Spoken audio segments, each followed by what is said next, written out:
Stop for a moment and listen. I don't mean the sound of my voice or the noises of the place where you are. Listen to the sound that is even closer, the incessant murmur of the voice inside your own head. It is the constant narrator of your life, the commentator who analyzes every move, judges every decision, and predicts every possible future. Sometimes it's a harsh critic, other times a hesitant cheerleader, and very often a simple repeater of old stories and worries. We have come to accept this voice as an immutable feature of our consciousness, a travel companion with whom we are obliged to live. But what if I told you that voice isn't just a narrator? What if I revealed that it is, in fact, the invisible architect of your reality? Every word you utter, both out loud and in the silence of your mind, is not a mere description of your world. It is a creative decree. Words are the tools with which you build, brick by brick, the structure of your life. They are the brushes with which you paint the canvas of your perception. And most of us have spent our lives building a mental house without being aware of it, using blueprints that were handed to us by others. The foundations of this house were laid in our childhood, with the first words we learned and the labels placed upon us. You're shy. You're smart. Don't be a nuisance. Each phrase became a brick. The walls went up with the beliefs we absorbed from our culture and our family. Phrases like money is hard to earn or life is a struggle. These walls determine what we believe is possible for us. The windows of this house are the words we use to describe our experiences. If we constantly say, "What a horrible day," that's the only view our mind will allow us to see. And the furniture, our habitual emotional reactions, is carved from the wood of our daily self-talk. I'm a disaster. I'll never succeed. This always happens to me. We live inside this structure, feeling its limitations, bumping against its walls, without realizing that we ourselves are the builders and that the tools have been in our hands all along. This audiobook is your awakening. It is the moment you stop being a passive inhabitant of a mental house built by default and become its conscious architect. It is an invitation to take the tools of language with intention and to begin designing a reality that aligns with your true potential. Throughout the upcoming chapters, we will not only explore the theory but learn the practical art of linguistic creation. We will learn to demolish the old structures of limiting beliefs, to identify the echo of our internal dialogue, and to master the chisel of affirmations, the art of question asking that opens doors and the alchemy of reframing. You will discover that words are vibration, energy, a direct bridge between thought and manifestation. You will stop being a prisoner of your own narrative and become the poet of your own life. The words you are using in this very moment are laying the groundwork for the person you will be tomorrow. The question is, what house will you build? Chapter 1, The Invisible Architect. How Words Build Your Reality. I invite you to pause right here, right now. Close your eyes for an instant if you can, and just listen. Not to the external world, but to the incessant flow of your own mind. What was the last thought that crossed your consciousness? Was it a word of judgment about what you're doing? A fragment of a past conversation? A line on your never-ending to-do list? Was it a worry about a future that hasn't arrived yet? Pay attention, because in that constant flow of language resides the most powerful and underestimated force in your life. We have come to believe that our thoughts, and the words that compose them, are a simple reflection of reality, like a mirror passively showing what is in front of it. But today we are going to demolish that belief. Today you will discover that your words are not the mirror. They are the hammer and the chisel. They are the bricks and the mortar. They are the tool and the raw material with which, second by second, you build the house you live in. The very structure of your reality. This building force is the invisible architect of your life. It is invisible because its work is so constant, so fundamental, that it has become transparent to us like the air we breathe or the beating of our own heart. It operates in the background of our consciousness, designing the blueprints of our beliefs, erecting the walls of our limitations, and painting the walls with the color of our emotions. And it does so with a single material: words. The purpose of this chapter, and of this entire audiobook, is to make this architect visible. It is to shine a bright light on the construction site of your own mind, so you can see with astonishing clarity what you have been unconsciously building, and most importantly, so you can grab the tools and begin building with intention. The neurological blueprint, To understand how this architect works, we must first go down to the foundation level, the neurological level. Your brain is an incredibly efficient organ designed to save energy. One of the ways it does this is by creating and reinforcing neural pathways. Imagine you are standing in front of a field of tall, dense grass. The first time you cross it, it's difficult. You have to break through, and the effort is considerable. But if you go back the next day, you will see a slight trace where you stepped before. Crossing it is a little easier. If you cross that same field on the same path 100 times, there is no longer tall grass. There is a clear, well-defined trail. After 1,000 times, it's a firm dirt road. You could walk it with your eyes closed. Our thoughts work in exactly the same way. Every time you form a thought and dress it in words like, "I'm not good at this," you are opening a small neural pathway. The first time it might just be a fleeting thought. But if you repeat it, you are walking that path over and over. Soon that thought stops being an option and becomes a neural superhighway, an automatic default response of your brain. The phrase, "I'm not good at this," becomes a self-evident truth, not because it is objectively true, but because you have paved a road in your brain that inevitably leads to that conclusion. You have trained your mind to believe in your incompetence. The word, through repetition, has hardwired your brain for the prophecy it announces. This process is reinforced by the power of labels. The brain loves labels because they are cognitive shortcuts that save it the work of analyzing the complexity of every new situation. When you label yourself like, "I'm an anxious person," you're giving your brain a very clear command. You stop being a person who sometimes experiences anxiety, and you become, in your own mind, anxiety itself. Once the label is set, your brain begins to actively filter reality to confirm it. This is known as confirmation bias. Your mind will ignore the 10 times in the day you felt calm and secure, but it will cling to the 2 moments of nervousness as irrefutable proof that the label, "I am anxious," is correct. The word does not just describe, it prescribes. It tells your mind what to look for and what to ignore. This filter has a name, the reticular activating system, RAS. It's a part of your brainstem that acts as the gatekeeper of your consciousness. Of the millions of bits of sensory information bombarding you every second, the RAS decides what is important enough to reach your conscious mind. And how does it decide what's important? Based on the instructions you give it.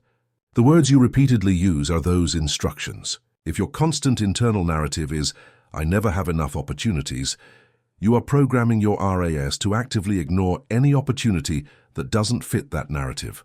Your brain will literally not show them to you. It's as if you told a nightclub bouncer not to let in anyone wearing green shoes. No matter how many people in green shoes try to enter, to you it will be as if they don't exist. But the moment you change the words and start telling yourself, "I'm open and looking for new opportunities," you give your gatekeeper a new instruction. Your RAS begins to actively scan your environment for anything that matches that command. Suddenly a casual conversation, an ad you would have ignored before, an email lost in your inbox, light up in your consciousness as neon possibilities. The world hasn't changed. What has changed is the programming code of your perceptual filter, and that code is written with words. The emotional design. But the invisible architect doesn't just build the neural structure of your mind. It is also the interior designer of your emotional world. An event in the external world is, in its essence, neurologically neutral. It carries no inherent emotional meaning. It is the story we tell ourselves about the event, the language we choose to frame it, that generates the emotional response. The power resides not in the fact, but in the interpretation. Imagine a simple scenario. You are stuck in a traffic jam and are going to be late for an important meeting. This is the neutral fact. Now observe 2 different internal architects go to work. Architect A, trained in the language of catastrophe, immediately begins to build a structure of panic. Their internal monologue sounds like this: "This is awful. I can't believe it. I'm going to be late. My boss is going to kill me. They'll think I'm irresponsible. Why does this always happen to me? This day is a total disaster." Each of these words is a brick of stress. Phrases like "going to kill me" and "total disaster" activate your brain's threat system. Your body responds as if you were in real danger. Your heart rate speeds up, your muscles tense, and stress hormones like cortisol and adrenaline are released, You have built, with your own words, a prison of anguish and locked yourself inside. Now observe Architect B, trained in the language of acceptance and possibility.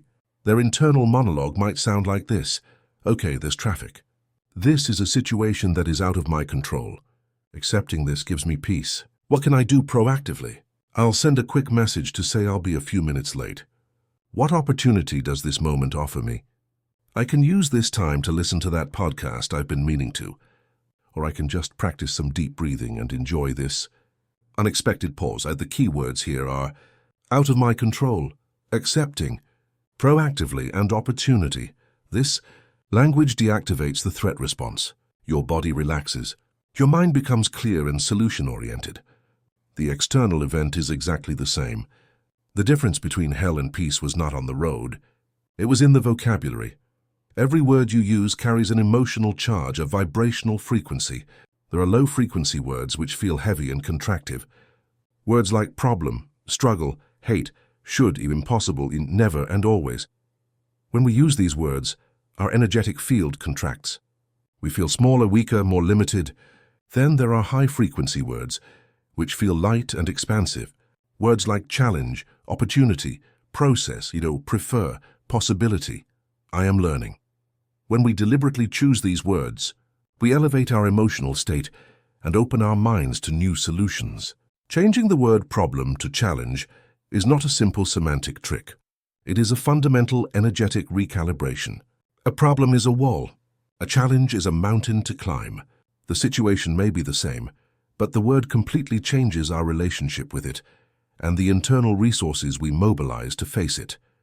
Consider the subtle yet profound tyranny of the phrase, I have to. I have to go to work. I have to exercise. I have to call my parents. This phrase, which we use dozens of times a day, is the language of the victim. It positions us as beings without agency, compelled by external forces. It paints our life as a series of heavy obligations. Now experience the shift that occurs when you replace it with the word I choose to. I choose to go to work because I value the stability it provides and the contribution I make. I choose to exercise because I love my body and value my energy. I choose to call my parents because our connection is important to me.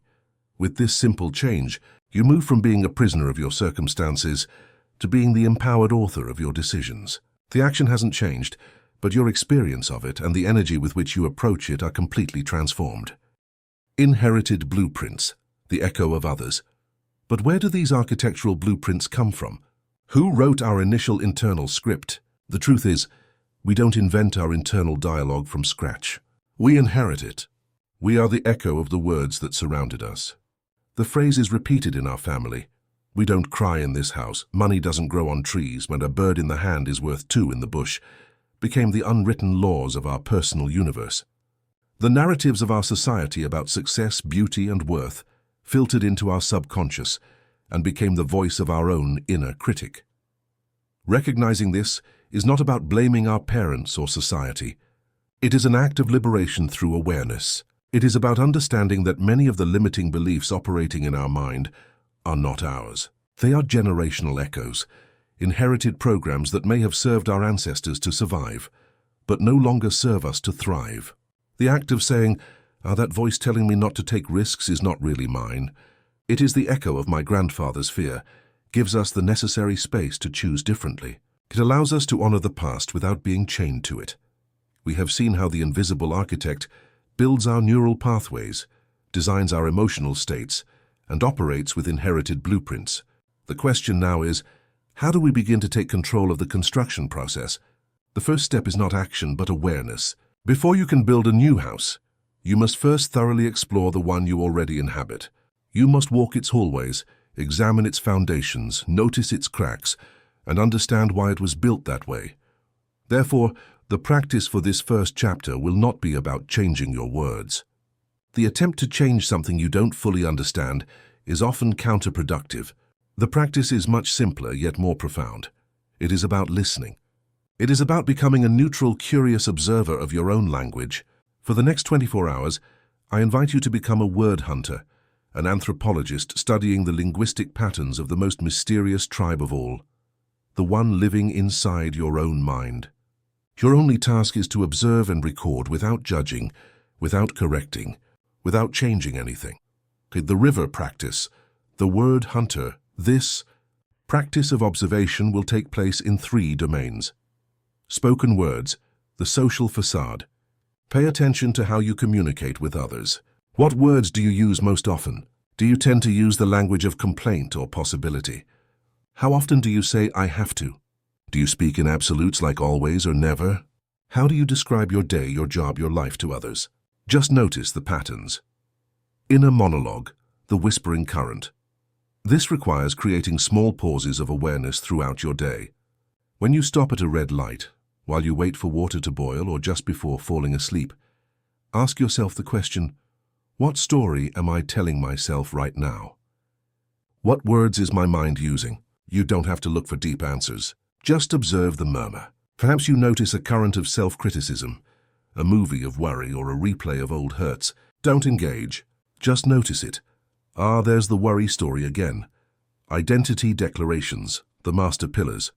Pay special attention to every sentence you utter, internally or externally, that begins with the words I ams or I am not. These are not just any phrases. They are the master pillars of your construction. I am bad at math. I am not a creative person. I am very forgetful. I am a strong person. Each of these statements is a decree that your subconscious works tirelessly to make real. Collect them as if they were rare and precious specimens, because they are. At the end of the day, take 5 minutes with a notepad. Not to analyze or solve, but simply to record. Write down some of the words, phrases, and I am declarations you hunted throughout the day. And as you do, ask yourself one question. Without judging, what did my language today tell me about the house I am building? This is the first step, the radical act of turning on the light. Because only when the invisible architect becomes visible can you look it in the eye, take the tools from its hands, and tell it with a new calm and certainty. Thank you for your work so far. Starting today, we build together. Chapter 2. The Echo in the Cavern, Discovering Your Inner Dialogue.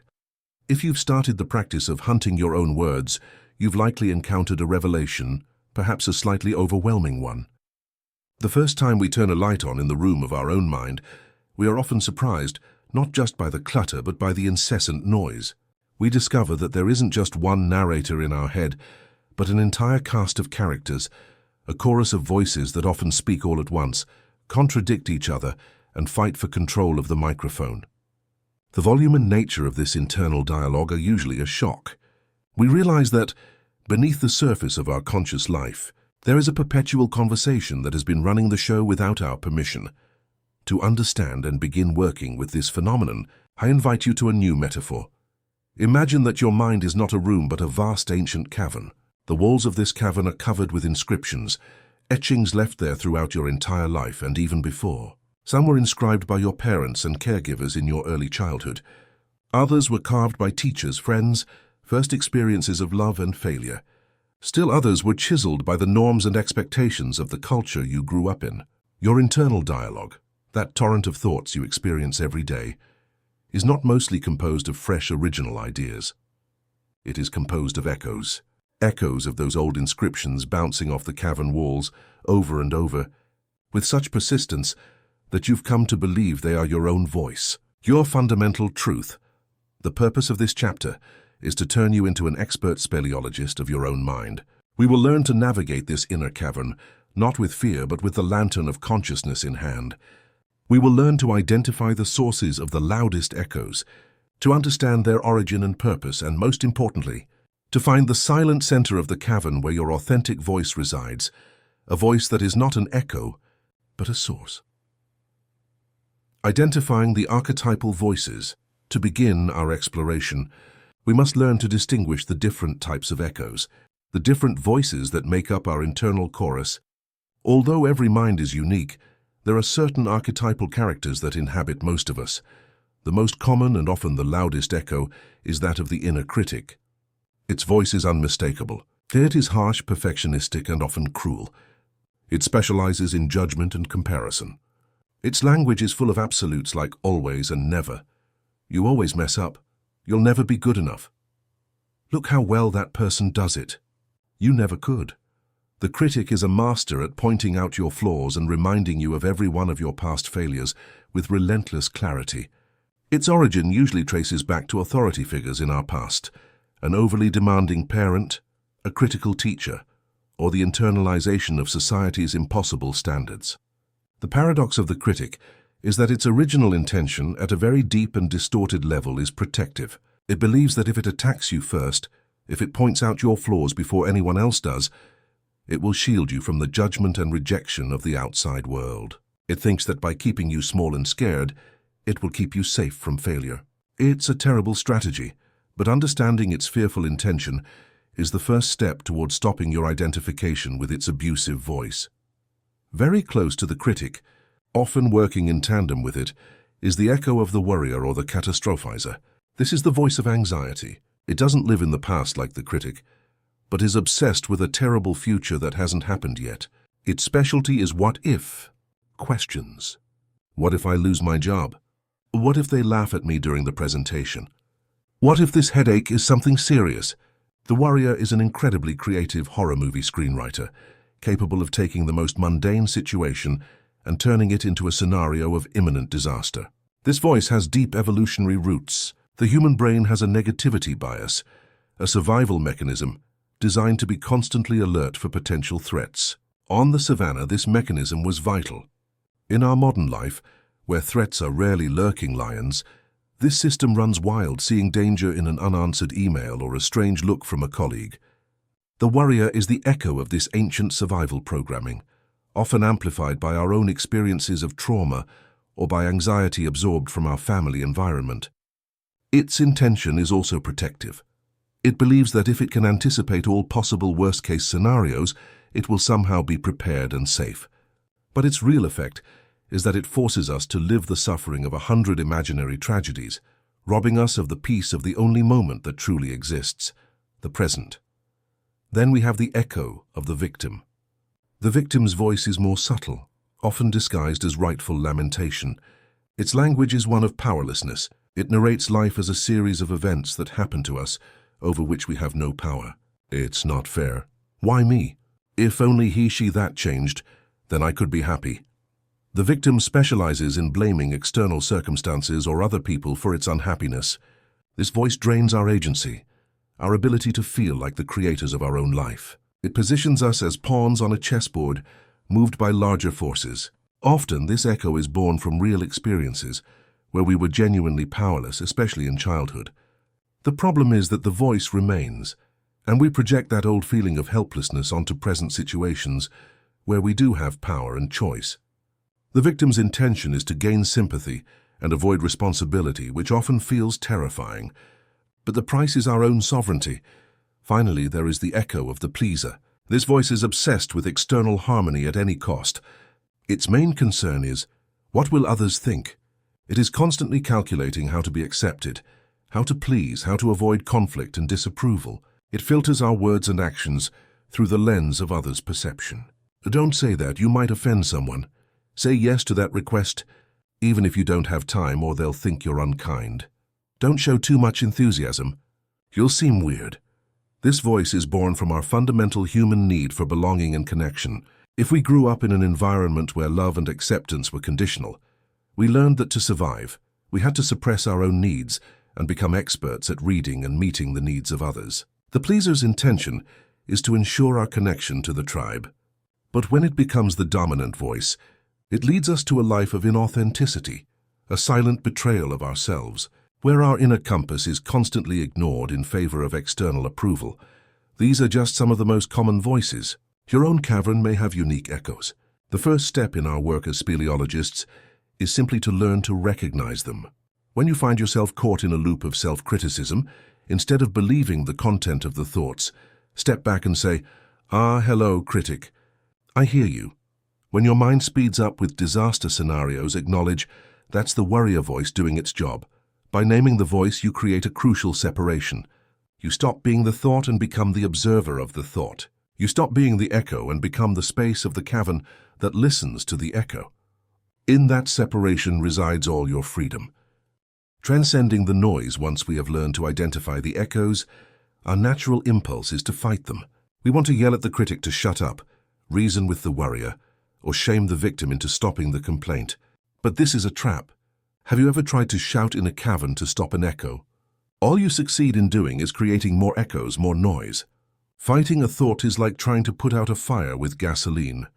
You give it exactly what it wants, your energy and your attention. Arguing with your inner critic is validating it, treating it as an equal worthy of debate. The most radical and effective strategy is not confrontation, but detached observation. When an echo arises in your mind, instead of fighting, cultivate a kind curiosity. Approach it like an archaeologist uncovering an ancient inscription. Instead of judging it, ask yourself, where does this echo come from? Who does this voice remind me of? What fear underlies these words?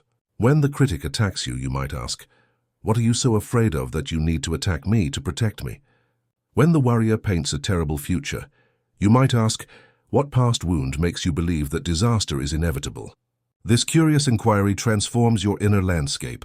Where there was once a battlefield, there is now a fascinating field of self-discovery. You stop being the prisoner of your voices and become their compassionate biographer. The fundamental truth we discover through this practice is that we are not the echoes. We are the cavern. We are the spacious, silent, unchanging consciousness in which these echoes appear and disappear. The echoes are transient, like the weather.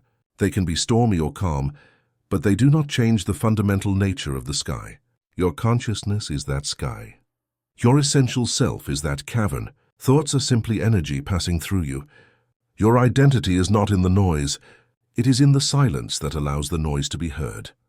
Once we learn to identify and not get entangled with the echoes, the cavern of our mind begins to quiet down. The noise decreases. And in that growing stillness, we can begin to hear something else, a sound that is not an echo but a source, a murmur that does not bounce off the walls, but emanates from the very center of the cavern. That is your authentic voice, your intuition, the voice of your being. To find it, we must have the courage to walk past the noisy echoes at the entrance and step into the silent heart of our own consciousness. I now invite you to a practice to do just that. It is not about eliminating the echoes, but about transcending them, finding the place of stillness that always exists within you.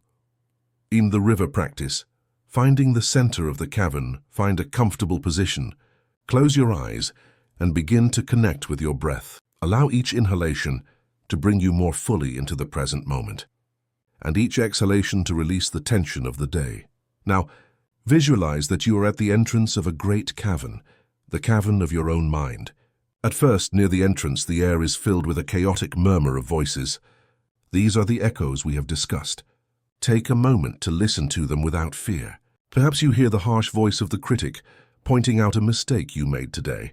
Perhaps you hear the worrier whispering about a task tomorrow. Perhaps you hear the victim lamenting an injustice. Your practice here is not to silence them.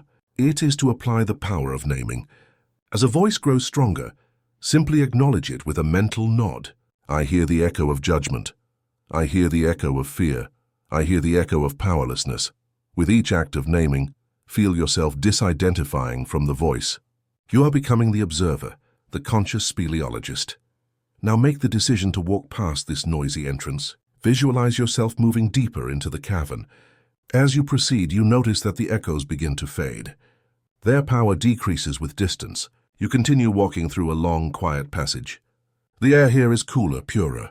The only sound is that of your own soft footsteps.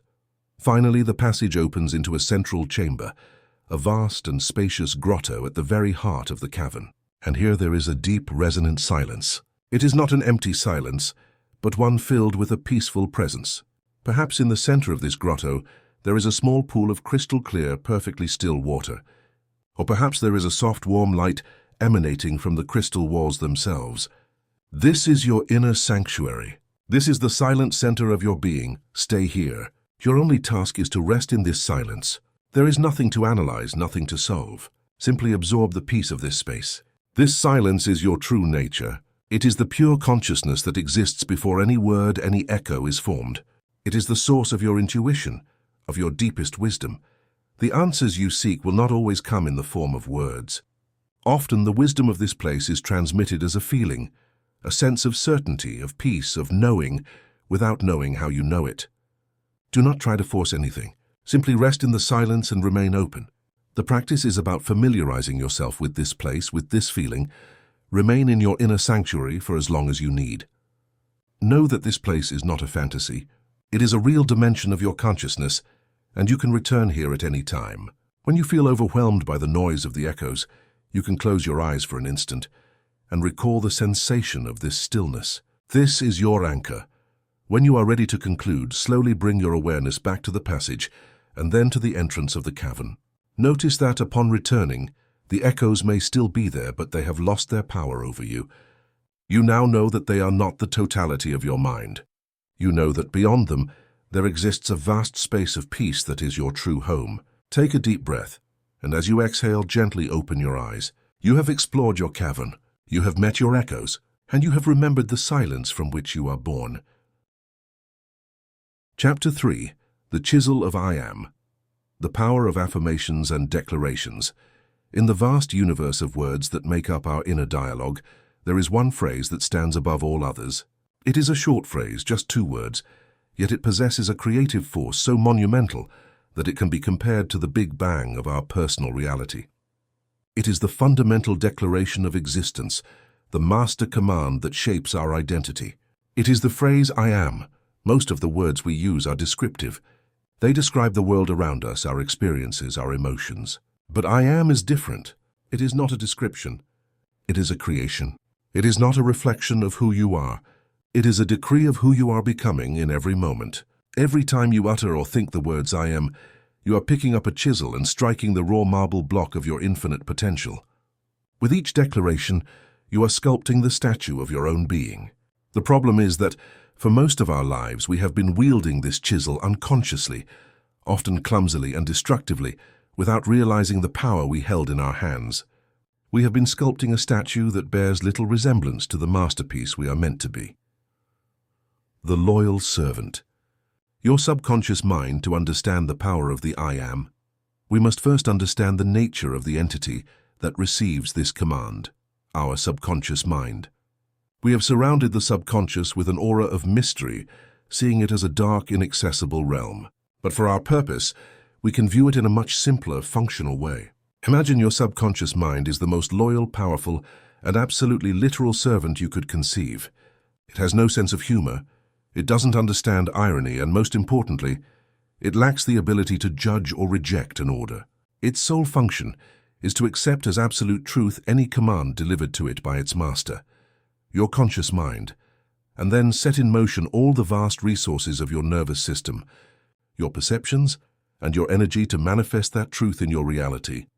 Think of the subconscious as an incredibly fertile garden. The words and beliefs you plant in it are the seeds. The subconscious does not judge the seed. It does not say, "Oh, this is a I am not enough seed, I shouldn't plant it." It simply accepts it and uses all the richness of its soil to make it grow. It will water that seed with your thought patterns, fertilize it with your confirmation biases, and ensure it grows into a sturdy tree in the landscape of your life. The question, therefore, is not whether you are planting seeds. You always are. The question is, what seeds are you planting? And the most powerful seed of all, the one with the highest germination rate, is the one preceded by the I am command. When you say, "The world is a difficult place," your subconscious registers it as a belief. But when you say that I am someone who struggles constantly, your subconscious registers it as an identity. And identity is the central organizing force of all our experience.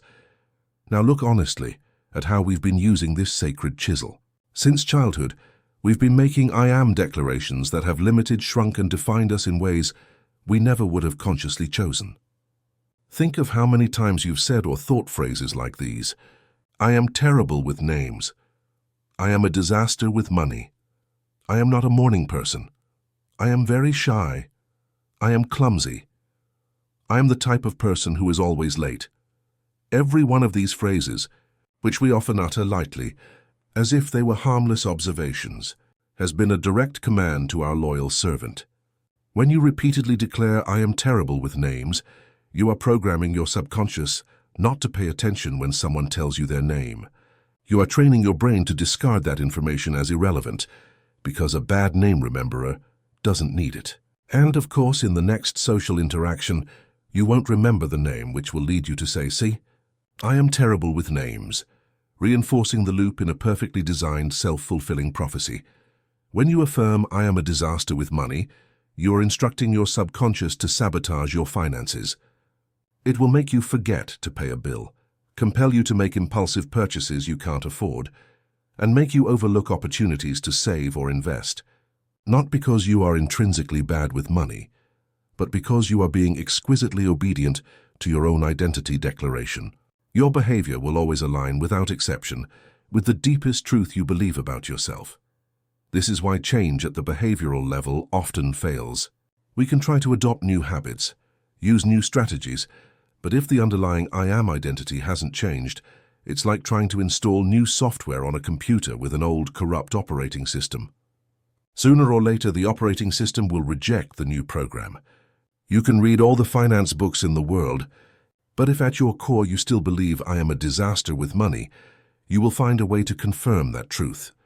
True, lasting change doesn't happen from the outside in. It happens from the inside out. It happens at the level of identity. It happens when you consciously pick up the I am chisel and begin sculpting a new statue. The laws of conscious creation. This is the art and science of affirmations and conscious declarations. An affirmation is not naive positive thinking. It is not lying to yourself. It is a deliberate declaration of a truth you choose to create. It is the act of consciously planting the seed of the flower you wish to see grow in your garden, rather than allowing the weed seeds of fear and doubt, blown in by the wind of your past conditioning, to take root by default. To wield this chisel with mastery, there are certain fundamental principles, certain laws of the subconscious that we must understand and respect. The first and most important is that the subconscious only understands the present tense. It has no concept of the future. The future is a conscious mind construct. For the subconscious, only the now exists. Therefore, affirmations must always be declared in the present tense. There is a huge difference between saying "I will be abundant" and "I am abundant." The first phrase is a sentence of perpetual lack. By saying "I will be," you are telling your subconscious that abundance is a state you have not yet reached, that it is in the future. And your loyal servant, to maintain coherence, will ensure that it always remains in the future, always just out of your reach. The second phrase, "I am abundant," is a command of creation in the now. It is a declaration that abundance is your natural state at this very moment. The second law is that emotion is the fuel that ignites the creation engine. An affirmation repeated mechanically without feeling is like a seed planted in dry, unfertilized soil. It may germinate, but its growth will be weak. It is the emotion, the felt conviction, that waters and fertilizes the seed. The subconscious is the realm of emotion. It responds much more strongly to a feeling than to a logical thought. Therefore, when you declare your "I am," your job is not just to say the words, but to feel the reality of those words in every cell of your body. If your affirmation is "I am safe and confident," it's not enough to repeat the phrase. Close your eyes. How does confidence feel in your body? Perhaps it's a more upright posture, shoulders back. Perhaps it's deeper, calmer breathing. Perhaps it's a feeling of warmth and solidity in your solar plexus. You must generate the feeling of confidence now, before the external evidence of it has appeared. You are using your body and your imagination as a tuning fork to align yourself with the frequency of the reality you wish to create. By feeling it as real internally, you are giving your subconscious the clearest possible energetic blueprint to manifest it externally. The third law is that the subconscious does not process negations well.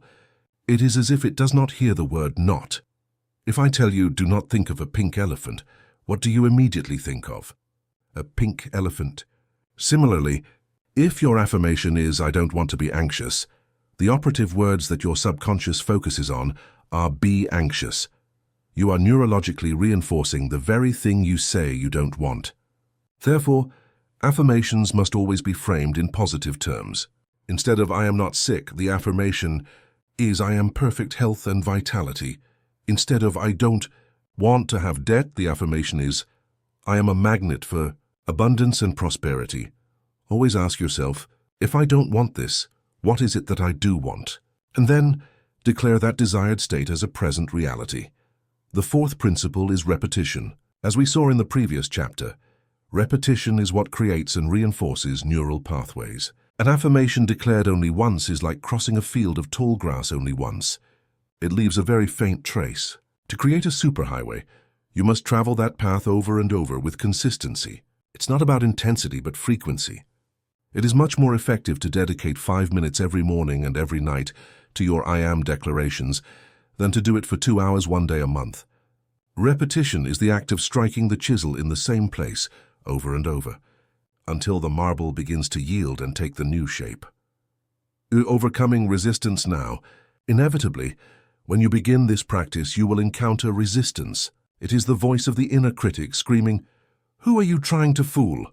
You say I am abundant, but look at your bank account.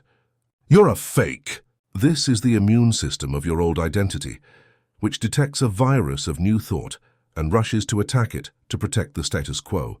It is a sign that you are doing the work. Resistance is proof that you are challenging a deeply rooted belief. The key here is not to fight the resistance. Do not argue with it. Simply acknowledge it and continue with your practice. When the voice of doubt arises, you can kindly tell it, "Thank you for sharing your opinion. I understand your fear. But I am now choosing a new truth," and you return to your declaration. If the leap between your current reality and your affirmation feels too big, too unbelievable for your logical mind, you can use a wonderful tool called bridge affirmations. A bridge affirmation creates a smoother path between where you are and where you want to be. If "I am an incredibly charismatic speaker" feels like a lie, you can start with "I am in the process of becoming an increasingly confident and eloquent speaker," or "I am open and willing to discover my natural charisma." These phrases soften the resistance of the conscious mind and allow it to begin walking in the new direction. The time has come to stop being a passive observer and become the active sculptor. I invite you to a practice to take the I am chisel into your own hands and strike the first conscious blow on the sculpture of your new self. The river practice, sculpting your identity first, the preparation. Find a quiet place and a notebook. Take a few minutes to breathe deeply and center yourself. Step 1. Identify the old monument. We are going to bring to light one of the limiting statues you have been keeping in the center of your mind's square.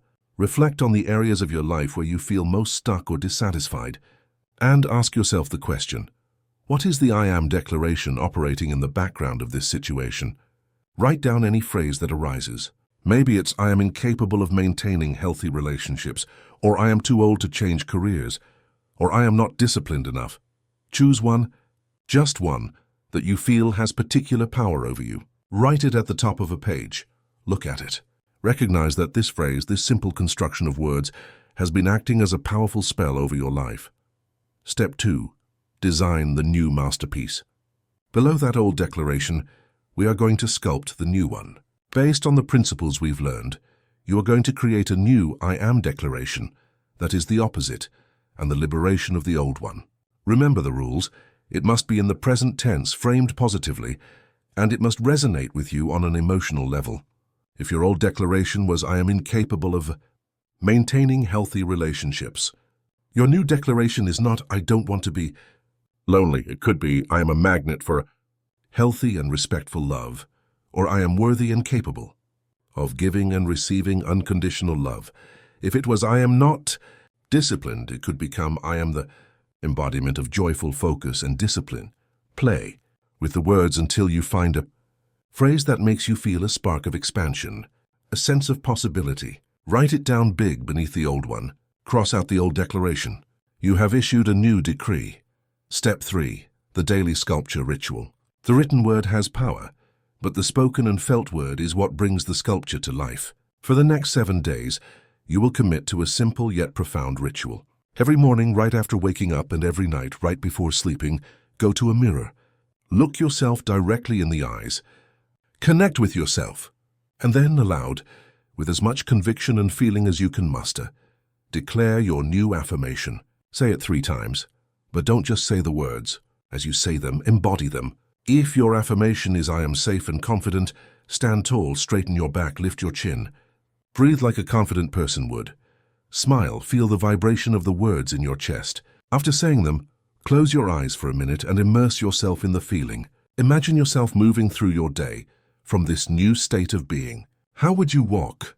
How would you speak? What decisions would you make? You are rehearsing your new self. You are watering the seed. This is not an act of arrogance. It is an act of remembrance. You are remembering the truth of who you are beneath the layers of conditioning and the limiting declarations you've accumulated. You are the sculptor, and you are the marble. The power to create your masterpiece has always been in your hands. It is time to sculpt. Chapter 4. The Art of the Question. Creating Possibilities Instead of Limitations. In the previous chapter, we explored the immense power of the I Am declarations, the chisel with which we sculpt our identity. These declarations are the act of planting a flag, defining the territory of our being. They are the destination we enter into our subconscious mind's GPS. But what good is a destination if we have no way to light the path to get there? If declarations are the destination, questions are the powerful headlight of our vehicle, the beam of light that scans the darkness and determines the path we see ahead. The quality of your life is determined not only by what you declare yourself to be, but also, and perhaps more crucially, by the questions you ask yourself day after day, moment to moment. Think of your mind as the most advanced and powerful search engine in the universe. It is a quantum biocomputer, with access to all your memories, all your creativity, and an intuitive wisdom that goes beyond your conscious knowledge. And like any search engine, it has a fundamental characteristic. It is designed to give you an answer. It cannot help it. A question formulated in the mind is like a query entered into the search bar. The system immediately springs into action, trawling its vast archives to find and present a result. It is an automatic, unstoppable, and completely neutral function. The search engine does not judge the quality of your question. It simply executes the command with relentless efficiency. Herein lies the core of our power, and often the source of our suffering. We have been using this incredibly sophisticated search engine in the worst possible way. We have been feeding it low-quality questions, lazy questions, questions that, instead of opening us up to a universe of possibilities, lock us into the smallest prisons of our own mind. We have been using the powerful headlight of our consciousness not to illuminate the road ahead, but to focus it relentlessly on the walls around us. The art of living an expansive life is, to a great extent, the art of becoming a master questioner. It is about moving from being an unconscious inquisitor who asks about their own limitations to being a conscious explorer who asks about their infinite possibilities. The anatomy of limiting questions. To become masters, we must first understand the faulty tools we've been using. We must examine the anatomy of a limiting question. The most common and destructive form of question we ask ourselves is the victim-oriented why question. Why does this always happen to me? Why can't I succeed? Why is life so unfair? At first glance, these questions may seem like genuine inquiries, an attempt to understand our situation. But they are a trap. When you ask your mind, why does this always happen to me? Thus, you are not asking for a solution. You are giving it a very specific command. Search all my files and present me with all the evidence that proves I am a magnet for misfortune and that there is something fundamentally flawed about me. And your mind, like the loyal servant it is, instantly obeys. It parades every past failure, rejection, and mistake. It reminds you of that teacher's criticism and your ex-partner's hurtful comment. It builds a solid, irrefutable case to prove that the premise of your question is correct. The result is that you feel overwhelmed by the evidence of your own inadequacy, reinforcing the limiting belief and sinking you deeper into a state of powerlessness and self-pity. These why questions are retrospective. They chain us to the past and prevent us from seeing any possibility of a different future. They produce excuses, justifications, and reasons, but never ever produce a solution. Another type of toxic question is the one focused on what's wrong. What's wrong with me? What is my problem? Or when looking at a situation, what's wrong here? This question directs the headlight of your consciousness with laser precision, but it only illuminates defects by asking, what's wrong with me? Don't you command your brain to completely ignore your strengths, talents, resilience, and kindness. You force it to scan solely for flaws. The result is a state of anxiety and diminished self-esteem. When you ask, what's wrong with this situation? Can't you blind yourself to what is working, to the resources you do have available, to the opportunities that might be hidden within the challenge. It is like walking into a room and asking, "Where is the darkness?" How instead of asking, "Where is the light switch?" The question entirely determines what you find. Finally, there are closed questions and those that use absolute language. A closed question, which can be answered with a yes or no, such as, "Can I do this?" is inherently limiting. It presents the future as a binary outcome, success or failure. Often, the default answer from a mind conditioned by fear will be a no, closing the door to any further exploration. Questions that use absolutes like always or never, "Why do I always mess up? Why do I never get what I want?" are not real questions. They are negative identity declarations disguised as interrogatives. They are a way to intimidate our own mind, forcing it to agree with a limiting belief we have already decided is true. The pivot, transforming inquiry into power, recognizing these linguistic cages, is the first step toward freedom. The good news is that for every limiting question, there is an expansive question that acts as a master key. The art of questioning consists of learning to make a simple yet profound pivot, a conscious change in how we address our own internal search engine. The most fundamental transformation is the shift from why to what and how. These two words are the levers of power. They don't seek reasons in the past. They seek resources in the present and solutions for the future. When you find yourself caught in the traffic jam of life and your mind screams, "Why me?" Stop, breathe, and consciously pivot to a what or how question. For example, what can I learn from this situation? Immediately, your brain stops searching for proof of your victimhood and starts searching for lessons, gifts, and wisdom. Or you can ask, how can I use this moment to my benefit? Your mind will begin searching for opportunities, the opportunity to practice patience, to listen to something inspiring, to make that call you've been putting off. Notice the energy shift. The first question drains you. The second empowers you. The first locks you in. The second frees you. The direct antidote to the "what's wrong?" question is the "what's right?" question. When you feel overwhelmed by anxiety or negativity, stop the spiral with this simple inquiry. What is working in my life right now? Force your mind to change its focus, to scan for evidence of goodness. Perhaps your health is good. Perhaps you have a roof over your head. Perhaps the sun is shining. No matter how small, this question is an act of conscious gratitude that breaks the pattern of negative thought and reminds you of the resources you already possess. An even more powerful version is to ask, what is good about this that I am not seeing? This question presupposes that there is a hidden gift even in the most challenging situation, and it sends your subconscious on a treasure hunt to find it. To free ourselves from closed questions, we adopt open, possibility-oriented questions. Instead of asking, "Can I do this?" which invites a yes or no answer, ask, "How could I make this possible?" The second question takes possibility for granted and jumps directly into creativity and strategy. It engages an entirely different part of your brain. Other questions in this family are incredibly powerful. How can I achieve this and enjoy the process? This adds the element of joy to the equation. What would happen if this were easy? What would be the first step? This dissolves the belief that things have to be a struggle. Who could help me with this? Or who has already solved this challenge? This question opens your mind to collaboration and learning, reminding you that you don't have to do it all alone. Finally, one of the most potent questioning techniques is the as-if framework. This type of question allows you to temporarily borrow the identity and resources of your highest self. When facing a difficult decision or an intimidating situation, instead of asking from your current, scared, limited self, ask, if I were the embodiment of confidence and courage, how would I approach this? Or if I already knew the answer, what would it be? Or if I knew I could not fail, what decision would I make right now?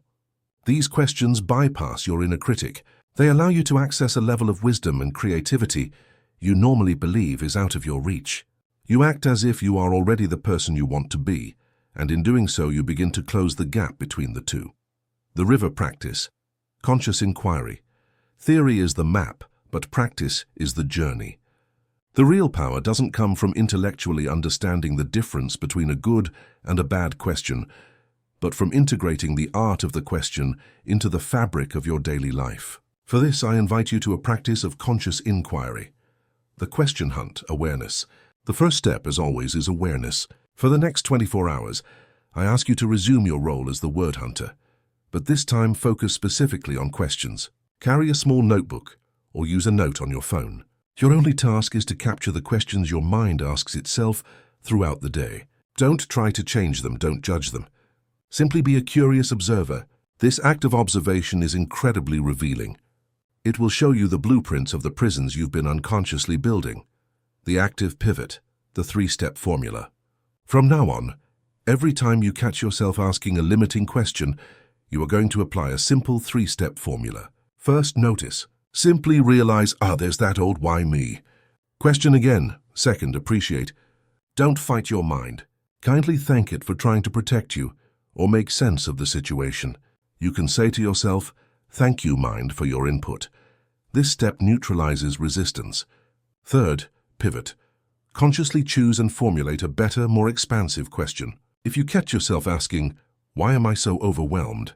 Say pivot to, what is the single smallest thing I can do right now to feel 1% more in control? If you ask yourself, what if I fail? Pivot to, what will I learn from this experience regardless of the outcome? This pivot, practiced consistently, is the exercise that strengthens the muscle of awareness and reconfigures your neural pathways. The morning ritual, programming the search engine. To take this practice to a higher level, I propose a morning ritual that can radically transform the trajectory of your days. Before looking at your phone, before the external world floods your consciousness, take 2 minutes to sit in silence and ask your mind the questions you want it to answer during the day. You are intentionally programming your search engine. Your questions could be something like, what am I so grateful for in my life today? Your mind will spend the day looking for evidence of gratitude. What opportunities for joy, connection, and growth can I create or notice today? You are programming your RS to look for the positive. How can I show up today as the most authentic, courageous, and loving version of myself? You are setting your identity intention for the day. A few minutes dedicated to asking high-quality questions in the morning can save you hours of anguish and unproductive thoughts later on. You are an inquisitive being by nature. The question is the fundamental tool with which you explore the world and create yourself. Until now, you may have been using that tool to dig a deeper hole. Starting today, you have the knowledge to use it to build a ladder toward the stars. Chapter 5. The Alchemist of Language, the Magic of Reframing. We have explored the power of our declarations to sculpt our identity and the power of our questions to direct our attention. Now we arrive at the third and perhaps most subtle and magical of the linguistic arts, reframing, resignification. It is the art of taking the raw experiences of life and consciously transforming them into something of value. It is the process that allows us to convert the lead of pain, failure, and disappointment into the gold of wisdom, resilience, and growth. This is the work of the language alchemist. We often live under the passive belief that the events in our lives have inherent meaning. We believe that a layoff means we are a failure. We believe that the end of a relationship means we are not worthy of love. We believe that criticism means our work is worthless. We assume that meaning is a fixed quality, external to us, that we must accept as it is presented. But this is the greatest of illusions. No event in the universe has intrinsic meaning. An event is simply a neutral fact. It is a blank canvas. Meaning is the paint that we and only we choose to apply to that canvas, and words are our brushes. Reframing is the conscious act of choosing our colors, picking up the brush with intention, and painting a meaning that empowers us instead of limiting us. This chapter is an invitation to your inner alchemy laboratory. We are going to study how, unconsciously, we have been practicing a kind of reverse alchemy, converting potentially golden experiences into lead through our habitual linguistic frames. And then, we will learn the precise techniques to reverse this process, to become the master alchemists of our own experience. The habits of reverse alchemy. The first habit of reverse alchemy is personalization. This is the act of taking an external event and spinning it onto an axis of self-criticism, merging it with our identity. Imagine you launch a new project at work, and it doesn't meet the expected results. The neutral fact is, the project did not achieve the projected metrics. But the reverse alchemy of personalization immediately goes into action. The story we tell ourselves is not about the project. It is about us. The words we use are, "I have failed," and from there the spiral descends, "I am a failure." Observe the subtle yet devastating progression. An external result has become an identity declaration, an "I am." We have taken the lead of a setback and used it to poison the core of our being. This tendency to personalize everything is one of the main sources of shame and low self-esteem. We create a direct causal link between external results, which are often influenced by hundreds of variables outside our control, and our fundamental worth as human beings. The second habit is catastrophizing. This is the technique of taking a single drop of lead and, through a narrative of panic, turning it into a toxic ocean. Continuing with the previous example, the story doesn't stop at "I am a failure." The architect of fear, the worrier we spoke of before, takes over. "Since I failed this project, my boss will lose confidence in me. They'll probably lay me off in the next round of cuts. If I get laid off, I won't be able to pay the mortgage. We'll lose the house. My life will be ruined." This chain of thoughts, driven by panic-laden words, is a work of fiction. It is a story that our mind constructs, projecting the worst-case scenario as if it were an inevitable certainty. We have taken a single event, a project that didn't work, and reframed it as the trailer for an apocalyptic movie about our own life. We live the stress and anxiety of that imagined catastrophe as if it were real, without realizing that we fabricated it ourselves with our words. The third habit is black and white thinking, or polarization. This is the mental frame that eliminates all nuances and forces us to live in a world of extremes. If a project is not a runaway success, then it is an absolute failure. If a relationship is not perfect, then it is broken. If a person disagrees with us, they are against us. The language of this habit is full of absolutes. All or nothing, always or never, perfect or terrible. This way of speaking and thinking is exhausting because it places us on a constant emotional roller coaster. It robs us of the ability to appreciate partial progress, to value the lessons learned in a failure, or to enjoy the complexity and nuances of an imperfect relationship. By eliminating the shades of gray, we eliminate most of the reality, wisdom, and resilience that are found in the space in between. These frames, personalization, catastrophizing, and polarized thinking, are the processes by which we unconsciously convert life experiences into lead. But now we will light the fire of the Athanor and learn the precise techniques of the true language alchemist. The techniques of linguistic alchemy. The first and most fundamental of all reframing techniques is learning to separate the event from the story. This is the act of cleaning the canvas. Before you can paint a new meaning, you must see the blank canvas underneath the old paint. When facing a difficult situation, take a moment to make a conscious distinction. Ask yourself, what are the objective, indisputable, neutral facts of this situation? What would a video camera record? And then ask yourself, what is the emotional story, the judgment, the interpretation I am superimposing on these facts? Let's return to the example. The fact, my business partner has decided to end our collaboration.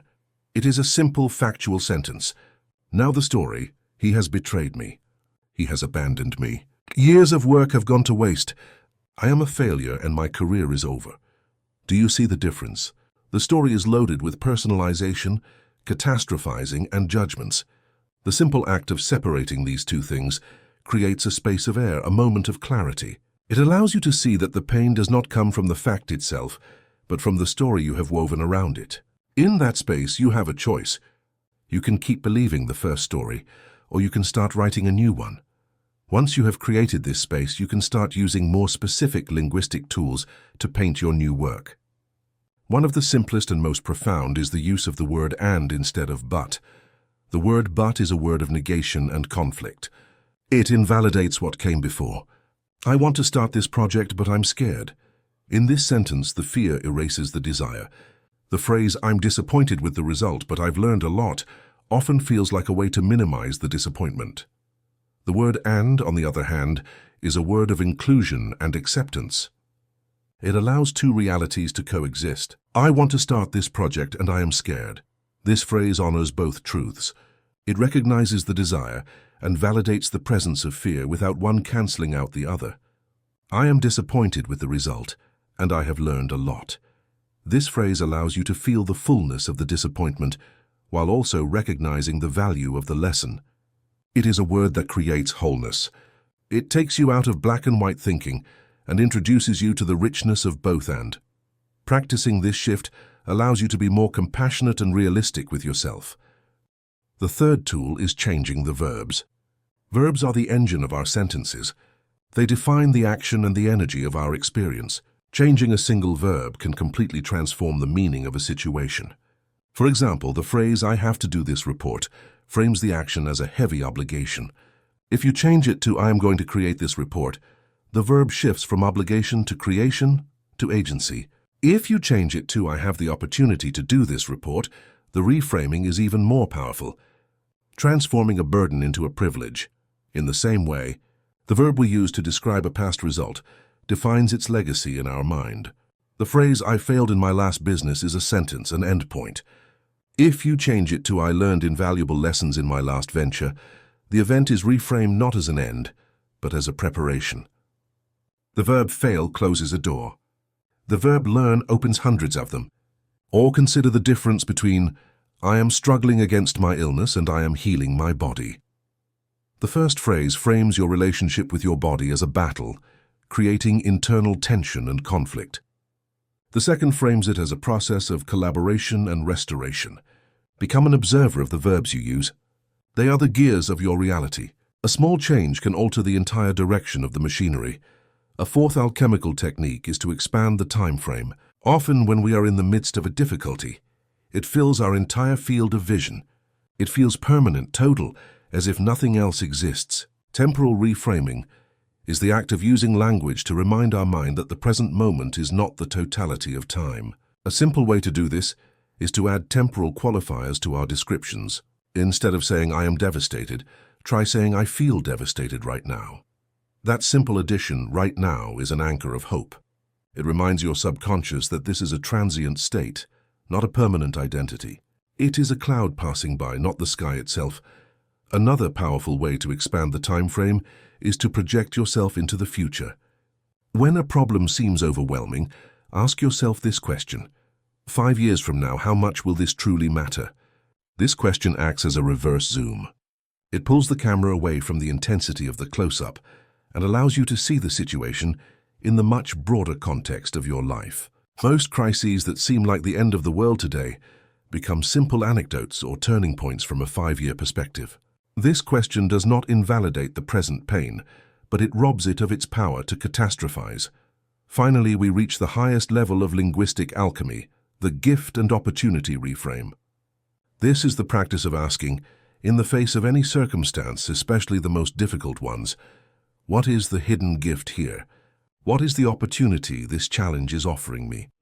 This requires a leap of faith. It requires adopting a fundamental belief that the universe is ultimately benevolent, and that even the most painful experiences contain a seed of growth. It is not naive optimism that denies the pain. The lead is real. The pain is real. But the alchemist knows that within the lead lies the potential for gold. Perhaps the gift of a layoff is the opportunity to reevaluate your career and find a job you truly love. Perhaps the gift of an illness is the invitation to take care of your body in a deeper, more loving way. Perhaps the gift of a betrayal is the lesson about personal boundaries and self-respect. Asking this question does not always provide an immediate answer, but the simple act of asking shifts your posture from that of a passive victim to that of an active seeker of wisdom. It turns you into a collaborator in your own evolution. The river practice, transmuting lead into gold alchemy, is not a theory. It is a practice, so that you can begin to transmute the lead of your own life into gold. I invite you to enter your inner laboratory and conduct an experiment. Take a notebook and find a quiet space. Step 1. Choose your lead. Bring to mind a recent or current situation in your life that is causing you discomfort. A mistake you made, criticism you received, a plan that didn't work out as expected. Don't choose the biggest trauma of your life. Start with something manageable. Step 2. Separate fact from fiction.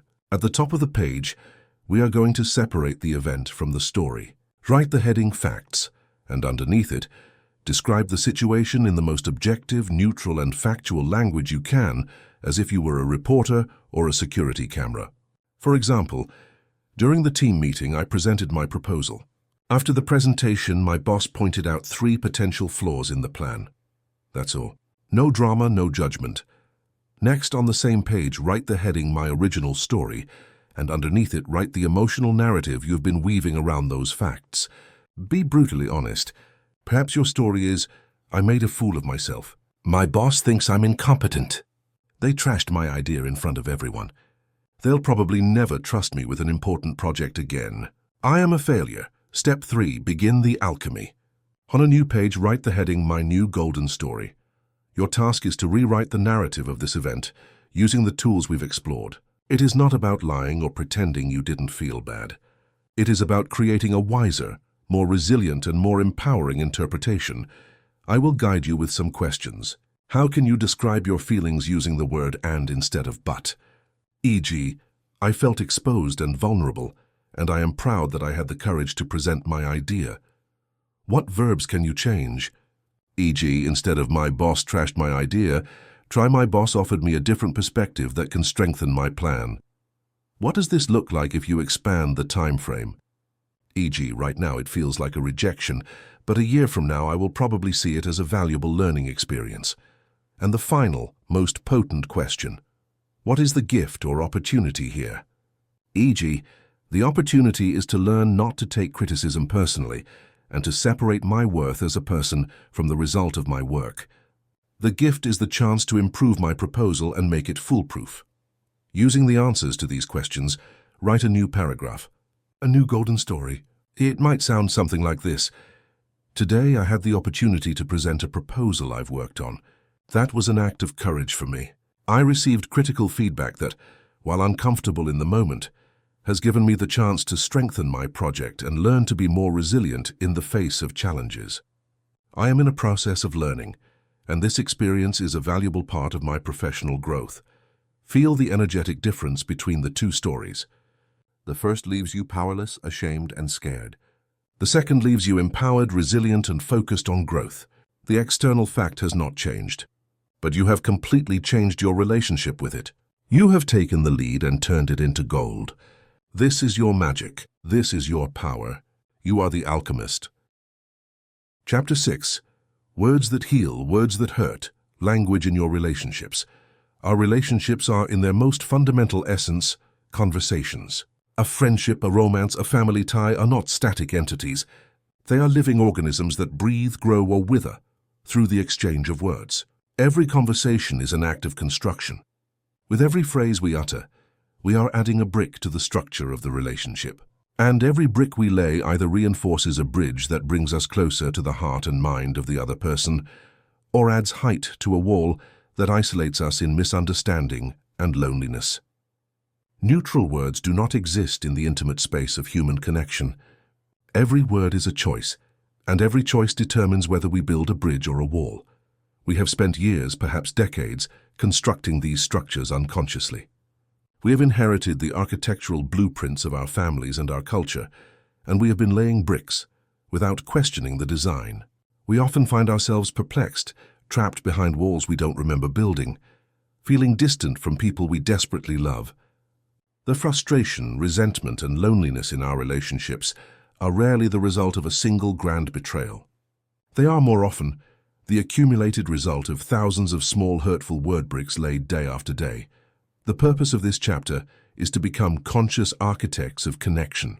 It is to illuminate the linguistic tools we have been using by default to build walls, and then to learn to wield the tools of master bridge builders.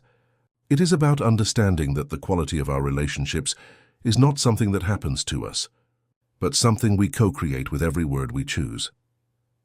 The architecture of separation, building walls. Let's begin by examining the bricks we use to build walls. The most common and destructive tool in the architecture of separation is the language of judgment and blame, and its key word is you. When a conversation becomes difficult, our instinct, often driven by pain or fear, is to point the linguistic finger. You never listened to me. You always have to be right.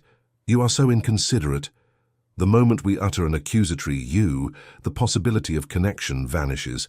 We are not describing a behavior. We are launching an attack on the other person's identity. The phrase "you are inconsiderate" doesn't say an action of yours felt inconsiderate to me. It says, at your core, in your essence, you are a flawed person.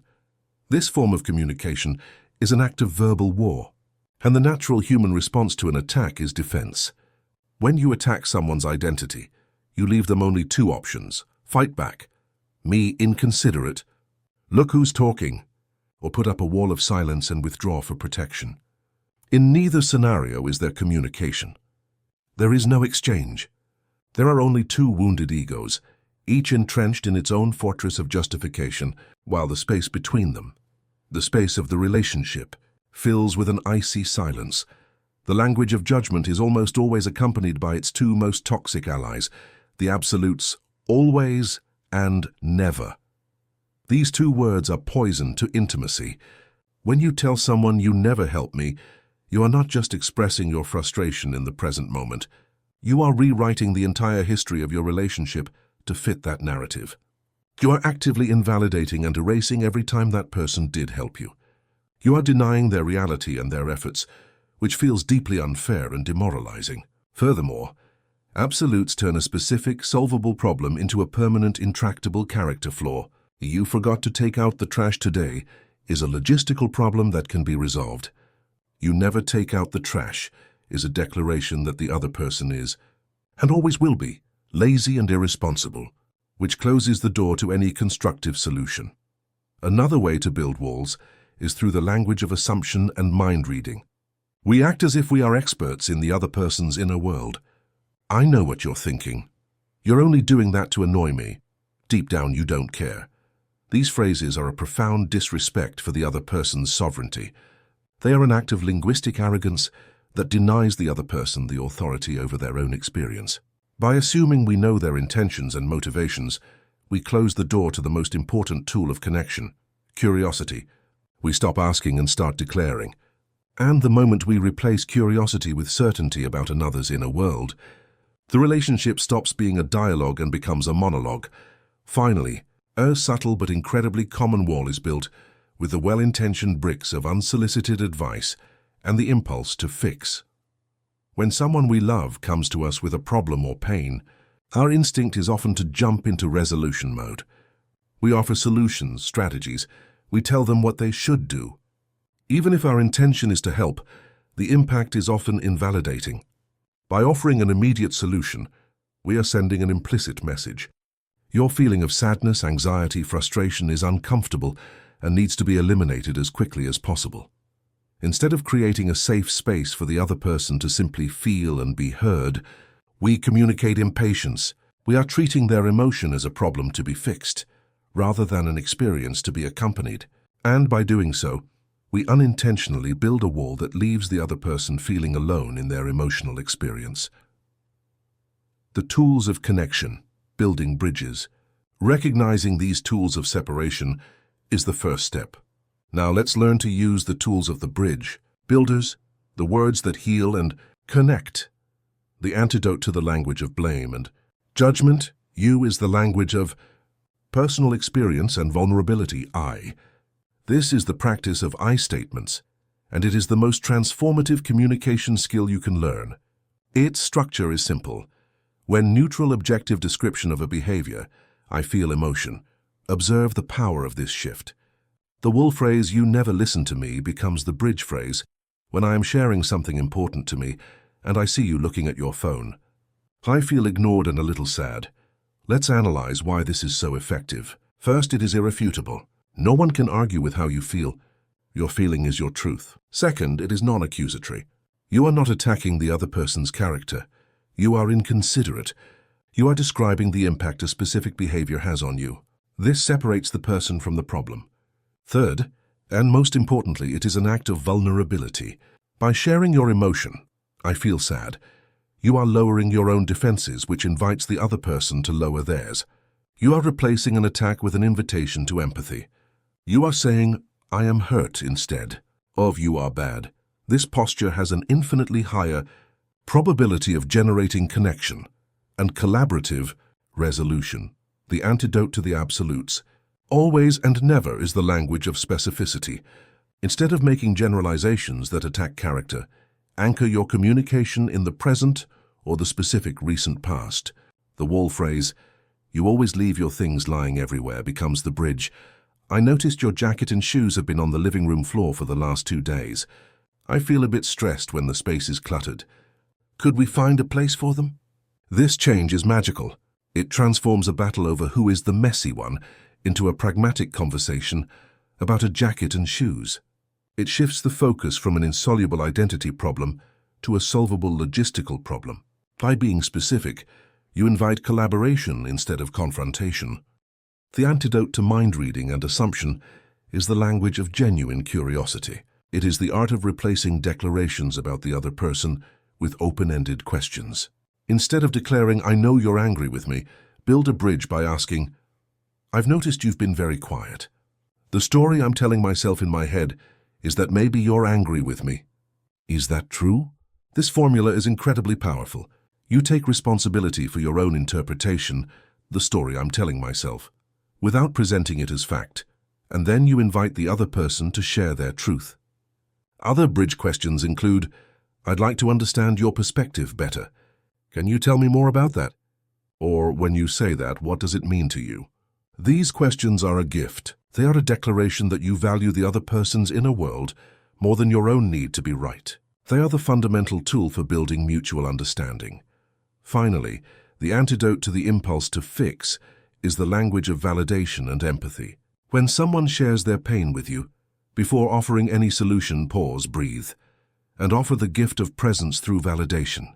Validation does not mean you agree with their perspective or that you think their reaction is the correct one. It simply means you recognize the validity of their emotional experience. Validation phrases are bridges of pure gold. "That sounds incredibly difficult. I completely understand why you feel that way.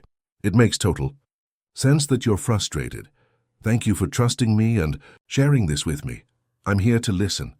Often, this is all that is needed. By validating the emotion, you allow the person to feel safe and heard, which releases their own capacity to find their own solutions. You become a safe space, not a problem solver. And a safe space is the foundation of all deep and healing connection. The river practice, architects of connection building bridges instead of walls, is a skill, and like any skill, it is strengthened by conscious practice. It is not about being perfect, but about being intentional. To begin this process, I invite you to a simple ritual, a first step toward becoming an architect of connection in your own life. Identify a wall. First, I ask you to identify a wall. Think of an important relationship in your life where you feel a recurring disconnection or a pattern of conflict. Kindly, identify a wall phrase you frequently use in that relationship. Maybe it's a generalization with always or never. Maybe it's an accusatory phrase that starts with you. Be honest and choose one. Write it down if it helps. Look at it. Recognize that this combination of words has been a brick in the wall separating you from that person. Design a bridge. Now let's design a bridge. Using the structure we've learned, transform that wall phrase into a bridge phrase.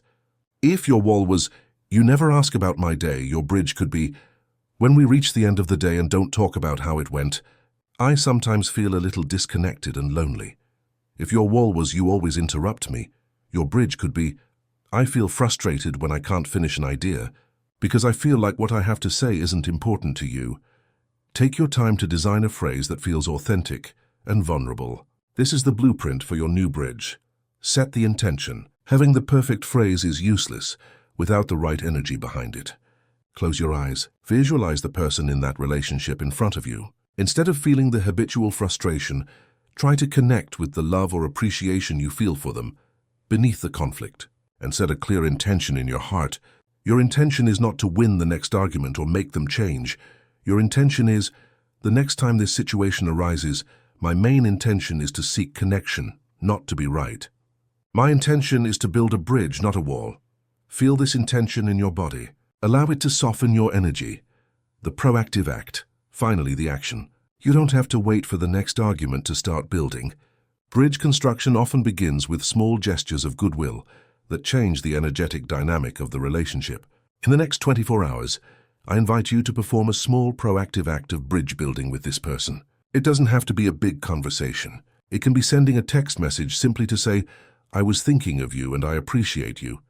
It can be offering 5 minutes of your complete, undivided attention without phones or distractions, just to listen. It can be a genuine compliment or a small act of service that you know they will value. Each of these small acts is like a stone placed in the foundation of a new bridge.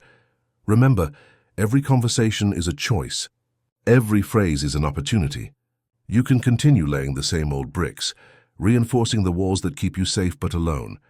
Or you can start, word by word, to build bridges of vulnerability, curiosity, and empathy. Bridges that can bear the weight of truth and carry you to the shore of another's heart. The choice is yours. The construction begins now. Chapter 7. The Verb and the Action, from Declaration to Manifestation. We have traveled through the landscapes of our mind. We have learned to observe our invisible architect, to explore the cavern of our inner dialogue, and to wield the tools of the chisel, the question, and alchemy. We have done deep inner work, but inevitably a crucial question arises, one that lies at the boundary between introspection and the tangible world. What now? How does this internal shift translate into real external change? How does a whispered affirmation in the mirror convert into a tangible achievement in our life? Many get lost at this point, accumulating spiritual and personal development knowledge, feeling inspired and aware, yet watching their external circumstances remain stubbornly the same. They find themselves standing on one side of a great canyon with the clear intention of reaching the other side, but with no bridge to cross it. This chapter is the construction of that bridge. It is the vital connection between the ethereal world of the word and the concrete world of action. The title of this chapter, The Verb and the Action, is no coincidence. Verb, from the Latin verbum, not only means word, but in its deepest connotations. As in the phrase, "In the beginning was the word," it signifies the creative word, the divine intention that precedes and gives rise to creation. Our words, when used with awareness, are not the end of the manifestation process. They are its ignition. They are the command that mobilizes the vast invisible forces of our mind and body, aligning them in a specific direction and preparing the ground for physical action. Today we will explore the mechanics of this process, so you can learn not just to think and feel better, but to do and create better. The body as the loyal crew. To understand how words turn into action, we must expand our understanding of the subconscious mind. It is not just a database in our brain. It is the intelligence distributed throughout our entire body. Every one of the trillions of cells in your body is an antenna, and all are tuned to the same station, that of your internal dialogue. Your body doesn't just hear your words. It obeys them on a chemical and physiological level. Every word you choose is a recipe you hand to your body's internal pharmacy, which proceeds to mix and release a cocktail of neurochemicals that will determine your state, your energy, and ultimately your capacity to act. Consider the language of fear and doubt, the words of the unconscious architect. When facing a challenge, such as an important job interview, and your internal dialogue is, "I'm not good enough, I'm going to fail, they'll realize I'm a fraud," you are not just having negative thoughts, you are giving biochemical orders. Your amygdala, the threat detection center of your brain, hears these words and interprets them as a signal of real, imminent danger. It triggers a cascade of stress hormones, cortisol and adrenaline. Your heart races, your palms sweat, your muscles tense. Your body has entered survival mode, fight, flight, or freeze. And here is the key. Procrastination, that mysterious force that prevents us from acting, is often not laziness. It is a freeze response. By telling yourself a story of failure and imminent danger, your own words have convinced your body that action is a threat. Procrastinating becomes a perfectly logical survival strategy. You are not avoiding the task. Your nervous system, faithfully obeying your words, is avoiding the predator of judgment and failure that you yourself have created. You are paralyzed not by the reality of the task, but by the chemistry generated by your narrative about it. Now, let's invert the process. Imagine you face the same interview, but you have been practicing conscious language. Your identity declaration is, I am a valuable and capable professional. The question you ask is, how can I best share my value in this conversation? And you reframe the event, not as a test, but as an opportunity to connect and explore a possible collaboration. This language has a completely different biochemical effect. It deactivates the threat response. Instead, it stimulates the release of dopamine, the neurotransmitter for motivation and reward, by framing the situation as an opportunity for gain. It encourages serotonin, associated with calm and confidence. Your body, instead of preparing for battle, prepares for optimal performance. The action, going to the interview and performing well, becomes the natural, fluid consequence of your physiological state, a state that was initiated and directed by your words. Think of yourself as the captain of a large ship. Your conscious mind is the captain on the bridge. Your body and subconscious mind are the vast, powerful, and absolutely literal crew in the engine room and on deck. If the captain, seeing a storm on the horizon, grabs the intercom and yells, "We're lost!" that wave is gigantic. We'll never make it. Prepare for impact. What will the crew do? They will panic. They will run in circles, make mistakes. Some will freeze in fear at their posts. Chaos on the bridge creates chaos throughout the ship. But if the same captain, seeing the same storm, grabs the intercom and says with a firm, clear voice, "Attention, crew. A storm is coming. We have trained for this. I know this ship and I trust every one of you. To your posts. Adjust the sails. We will navigate these waters with mastery and precision." The crew will respond with focus, courage, and coordinated action. The external storm is the same. The difference between panic and power lies in the captain's language. Your words are the commands you give to your own crew. The language of commitment beyond chemistry. Words direct action by directing our perception. As we saw, the words we use program our reticular activating system, the filter that determines what we notice in the world. But this principle also works at the behavioral level. When you establish a new identity declaration, like "I am a writer," your subconscious mind immediately poses an implicit question. If I am a writer, what do writers do? This question automatically directs your focus and behavior. Suddenly, you start noticing writing workshops you previously ignored. You feel compelled to buy a notebook. The idea of waking up 30 minutes earlier to write doesn't seem like torture, but an act coherent with your new identity. Your declaration has created an identity gap between who you have declared yourself to be and your current behavior. And your psyche, which abhors inconsistency, will work tirelessly to close that gap by aligning your actions with your words. Compare the energy of a vague wish with that of a clear declaration. A vague wish like "I'd like to get fit" is passive. It is a hope, not a command. It gives your crew no clear instructions. What does get fit mean? When? How? Vagueness leads to inaction. Now feel the power of an identity declaration. I am a person who honors their body with energizing movement and nutritious food. This is not a hope. It is a governing principle. It is a blueprint. When this person faces a choice between the stairs and the elevator, the decision is almost automatic. When faced with a choice between a salad and fast food, the path is clear. The actions do not require Herculean willpower because they are not isolated decisions. They are simply expressions of who they have declared themselves to be. The word has created the architecture of choice.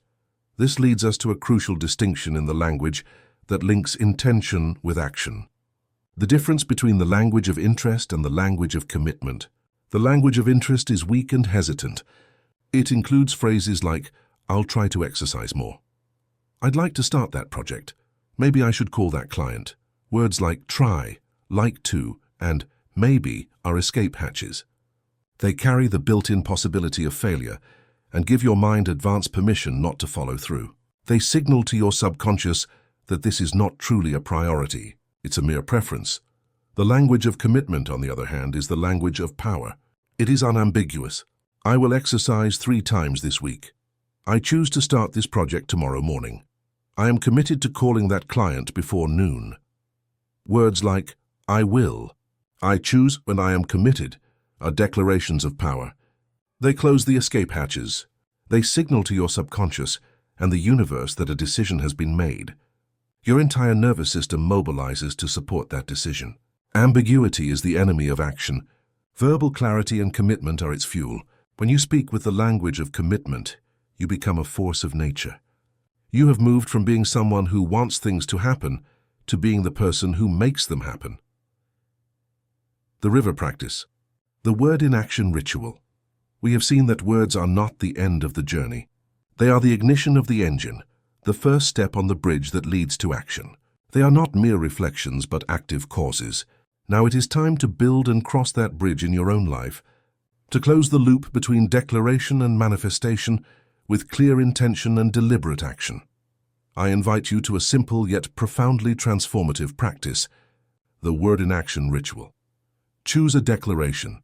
First, choose a declaration. Think of an area of your life where you long to see tangible change, and choose an identity declaration, an I am, that represents the person you choose to be in that area.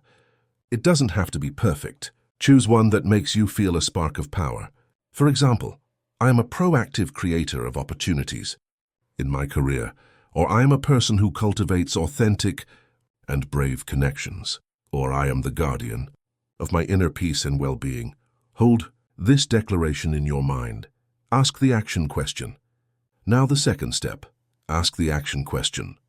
With your declaration firmly in mind, ask yourself this powerful, practical question. As this person repeat your declaration, what is the smallest, most obvious, simplest action they would take in the next 24 hours? Don't look for a monumental action. Look for the 3-foot action, not the 1,000-mile action. The action so small it would be almost impossible not to do it. If you are a proactive creator of opportunities, maybe the action is researching the name of one contact at a company that interests you. If you are a person who cultivates authentic connections, maybe the action is sending a message to a friend you haven't talked to in a while. If you are the guardian of your inner peace, maybe the action is scheduling 10 non-negotiable minutes of silence in your calendar for tomorrow. The verb, the verbal commitment. Once you have your small action, you're going to transform it from an idea into a decree. Do not use the language of interest. Use the language of commitment. Don't say, I'm going to try to research that contact. Say aloud if you can, I will research the name of that contact before the end of today. Feel the difference. The first is a suggestion. The second is a promise to yourself. By speaking it, you are activating the action centers of your brain and putting the universe on notice of your intention. You have created the verbal blueprint, the action, and now the fourth and final step, the one that closes the loop and converts energy into matter, the action. Perform the small action you have decreed. Do it as soon as possible after making the declaration. Do not postpone it. Send the message. Look up the name. Schedule the alarm. By taking an immediate physical action, however small, you are completing the circuit of manifestation. You're teaching your nervous system on a deep cellular level a new and powerful truth. My word is law. What I declare, I do. Each time you complete this cycle, declaration, question, verb, action, you are forging a new neural pathway of integrity and self-trust. You are building the bridge between your inner world and your outer world, making it stronger and more passable with every small crossing. Manifestation is not a mystical process reserved for a select few. It is the natural, predictable result of aligning the creative power of your word with the executive power of your action. The verb is not the end. It is the beginning. It is the cause. The action is the effect, and the world you build is the result. Chapter 8. The hidden frequency, the vibration of sound and intention. Up until now on our journey, we have treated words primarily as conceptual tools, like the blueprints and bricks with which we construct the architecture of our mind and our relationships. We have learned to wield them like a sculptor wields their chisel, or an architect their designs. But now I invite you to delve into a deeper, more fundamental dimension of the word, a dimension that underlies its meaning and constitutes its true essence. We are going to explore the word not just as a symbol, but as a physical force, as energy in motion. We are going to unveil its hidden frequency. Every word you utter has a double life. One life is that of meaning, the abstract idea it represents in your mind and in the mind of the listener. But its other life is physical, tangible, and vibratory. When you speak, your vocal cords vibrate, creating a disturbance in the air molecules, a sound wave that travels outward. This is not a metaphysical idea. It is a fact of physics. Your words are vibrations. And in a universe where everything, from the smallest atom to the farthest galaxy, is in a constant state of vibration, this fact has monumental implications. If we truly want to be masters of language, we must understand that we are not just communicating ideas. We are emitting frequencies. With every word, we are tuning or detuning our own energetic field and influencing the energetic fields of everything around us. The work of the conscious creator is not only to choose words with empowering meanings, but to learn to become a deliberate tuner of frequencies, using the voice and the mind as the most powerful of instruments. Sound as the architect of form. To make this idea visible, let's turn to the science of cymatics. Cymatics is the study of how sound and vibration shape matter. In fascinating experiments, scientists place a thin layer of particles, such as sand or lycopodium powder, on a metal plate, and then pass a sound frequency through the plate. What happens is magical. The particles, which were initially in a state of chaotic disorder, suddenly organize themselves into incredibly complex and beautiful geometric patterns. They create perfect mandalas, shapes reminiscent of snowflakes, seashells, or galaxies. Sound, an invisible force, becomes an architect of visible form. Vibration transforms chaos into coherence. Now pause and consider this. Your body is composed of approximately 70% water. Every one of your trillions of cells is, in essence, a tiny water-filled sac containing the liquid of life. If a simple sound frequency can impose a geometric, harmonious order on a handful of inanimate sand, what effect do you think the complex vibratory frequencies of the words you utter, which resonate through the aqueous medium of your body, have on you hour after hour, day after day? Every word you say is a cymatic wave that is, at this very instant, organizing or disorganizing the very structure of your being at a cellular level. The work of Japanese scientist Masaru Emoto, though controversial in traditional scientific circles, offers a poetic and powerful metaphor for understanding this concept. Emoto exposed water samples to different stimuli, different types of music, images, and most importantly, spoken or written words, and then froze the water to photograph the crystals that formed. His findings, visually stunning, suggested that water exposed to high-frequency words like love, gratitude, and thank you formed exquisitely beautiful, symmetrical and complex ice crystals, similar to the most perfect snowflakes. Conversely, water exposed to low-frequency words like hate, fear, or I will kill you was unable to form coherent structures, resulting in chaotic, distorted, and unpleasant shapes. Regardless of whether you take these experiments as scientific fact or as a beautiful metaphor, the truth they reveal is intuitive and profound. Words are commands that structure reality. Words of harmony create patterns of harmony. Words of chaos create patterns of chaos. And the main testing ground where this principle operates is the water of your own body. When you tell yourself, I hate myself, or I am a failure, you're not just having a negative thought. You are emitting a discordant frequency that metaphorically and perhaps literally introduces chaos into your system. When you tell yourself, I love and accept myself, or I am grateful, you are emitting a coherent, harmonious frequency that promotes order and well-being in your being. You are the composer of your own cellular symphony. Your voice is the instrument through which this symphony is played. It is not a mere mechanism for transmitting data. It is an incredibly sophisticated instrument, capable of producing an infinite range of tones, timbres, and cadences. How you say something is as important as what you say. A I love you whispered with tenderness has a completely different frequency than a I love you said with impatience or distraction. The first is a healing, coherent wave.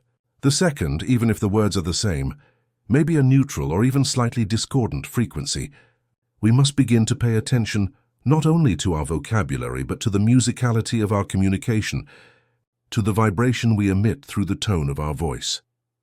To intention, the power that charges the word, but the vibration of sound is only one part of the equation. It is the vehicle, the carrier. The charge it transports, the force that truly empowers the word, is intention. Intention is not simply a goal or a wish. It is a focused energy field that we generate internally through the combination of thought and emotion. It is the electrical charge we infuse into the carrier wave of sound. A word without intention is an empty vehicle.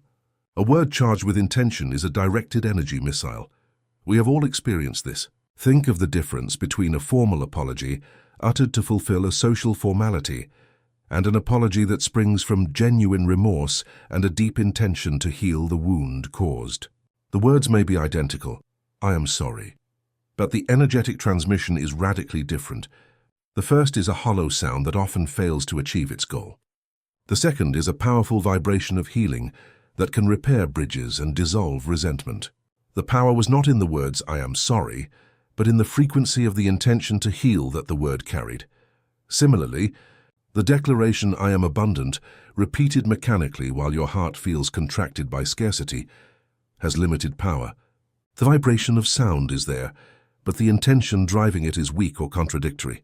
However, when you say "I am abundant," and at the same time actively evoke the feeling of gratitude, sufficiency, generosity, when you feel the expansion in your chest and the joy of fullness now, you are aligning the vibration of the sound with the frequency of the intention. You are creating a resonance wave that is exponentially more powerful. You are sending a clear, coherent, and unified signal to the universe and your own subconscious. This understanding is not new. It is the wisdom underlying the most ancient spiritual practices of humanity. Think of the mantras of Eastern traditions. A mantra is not a simple positive thought. It is a sonic and spiritual technology.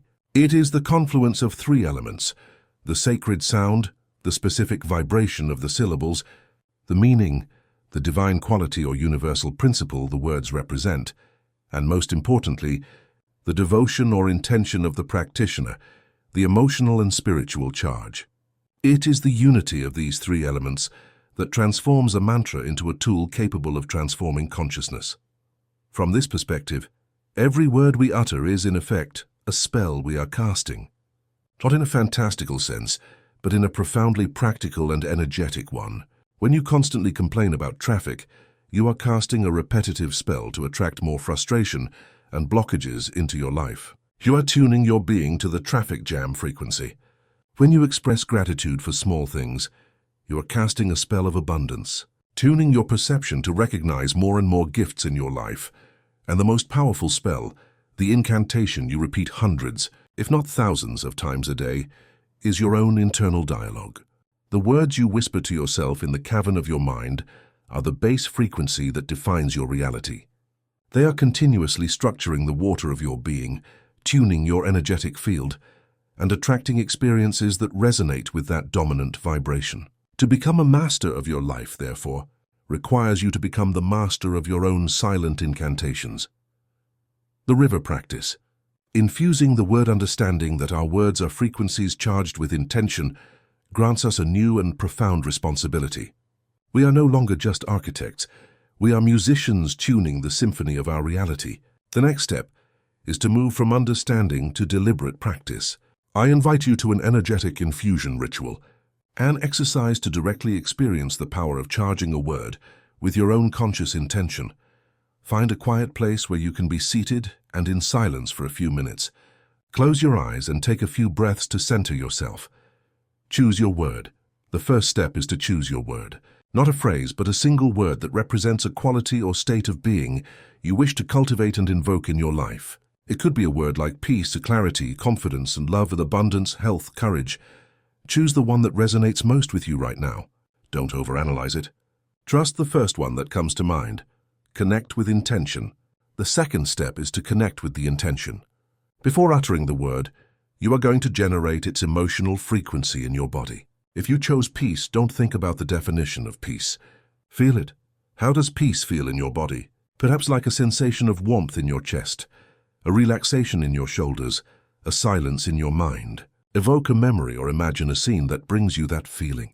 Gather the energy of peace in your heart until you can feel it as a tangible presence. This is the fuel for your word.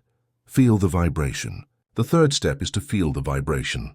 Now you will use your voice as an instrument. Take a deep inhalation, and as you exhale slowly and sustainedly, utter your word aloud. But don't just say it, sing it. Draw it out. Feel the physical vibration of the sound. If your word is peace, it might sound like pahakiziz. Feel how the sound resonates in your chest cavity, in your throat, in your skull. Play with the tone until you find a note that feels particularly resonant, that makes your body vibrate in a pleasant way. Do this several times, familiarizing yourself with the word as a physical sensation. The infusion.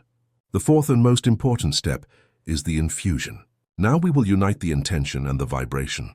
Generate the feeling of your chosen word with all your strength again. Feel the peace, confidence, or love filling every cell of your being. And then, while you are at the peak of that feeling, inhale deeply, and as you exhale, utter the word one more time, but this time with the conscious intention of infusing the sound wave with all that emotional energy. Visualize the word leaving your lips not just as sound, but as a wave of colored light, a sphere of tangible energy that expands outward, filling the room and also inward, bathing every part of your body in that frequency. Feel how the spoken word and the felt emotion become one single powerful emission. Anchor the frequency. To conclude, we will anchor this frequency. While you remain in this elevated state, feeling the vibration of your word, perform a simple physical gesture. It could be gently touching your thumb to your index finger or placing a hand over your heart. Hold this physical anchor for a few seconds while you continue to feel the energy. By doing this, you are creating a neurological association between the gesture and the vibratory state. From now on, throughout your day, when you want to quickly retune to the frequency of peace, confidence, or love, you can simply perform that small gesture, and your nervous system will recall and reactivate a part of that state. Slowly open your eyes. You have practiced the art of the hidden frequency. You have transformed a simple word from an abstract symbol into an energetic tool. You have learned that you don't just speak words, you emit them, and by consciously emitting frequencies of harmony, clarity, and love, you become a resonant note in the great symphony of the universe, attracting and creating a reality that vibrates in the same beautiful key. Chapter 9. The Fertile Silence. The Power of What Goes Unsaid. We have dedicated this journey to exploring the immense power of the word. We've learned to use it as the chisel of our identity, as the question that opens up universes, as the formula of the alchemist that transmutes pain into wisdom, as the bridge that connects us to others, as the command that ignites action, and as the vibration that tunes our reality. It would seem, then, that mastery of life lies in speaking more, affirming more, questioning more. But now we have arrived at a deeper paradoxical truth, one that lies at the heart of all true mastery: the power of what goes unsaid. This chapter is an ode to silence. We live with a profound misunderstanding about the nature of silence. We have equated it with emptiness, with nothingness, with absence. We see it as an uncomfortable space that must be filled at all costs with words, with music, with noise. Silence in a conversation makes us nervous. Silence in a room pushes us to reach for a screen. We fear silence because we fear emptiness. But silence is not emptiness. It is space. It is the blank canvas upon which the painting can be created. A painting without a canvas is just a formless puddle of color. Similarly, words without the counterpoint of silence become chaotic, meaningless noise. Silence is the space between the notes that creates the melody. It is the deep darkness of the night sky that allows starlight to travel millions of light years to reach our eyes. Far from being the opposite of language, silence is its fundamental partner, the element that gives it shape, meaning, and power. The silence we will discuss today is not a dead or awkward silence. It is what we will call the fertile silence. It is a conscious space, charged with potential, a rich, dark soil in which the seeds of clarity, creativity, and connection can germinate.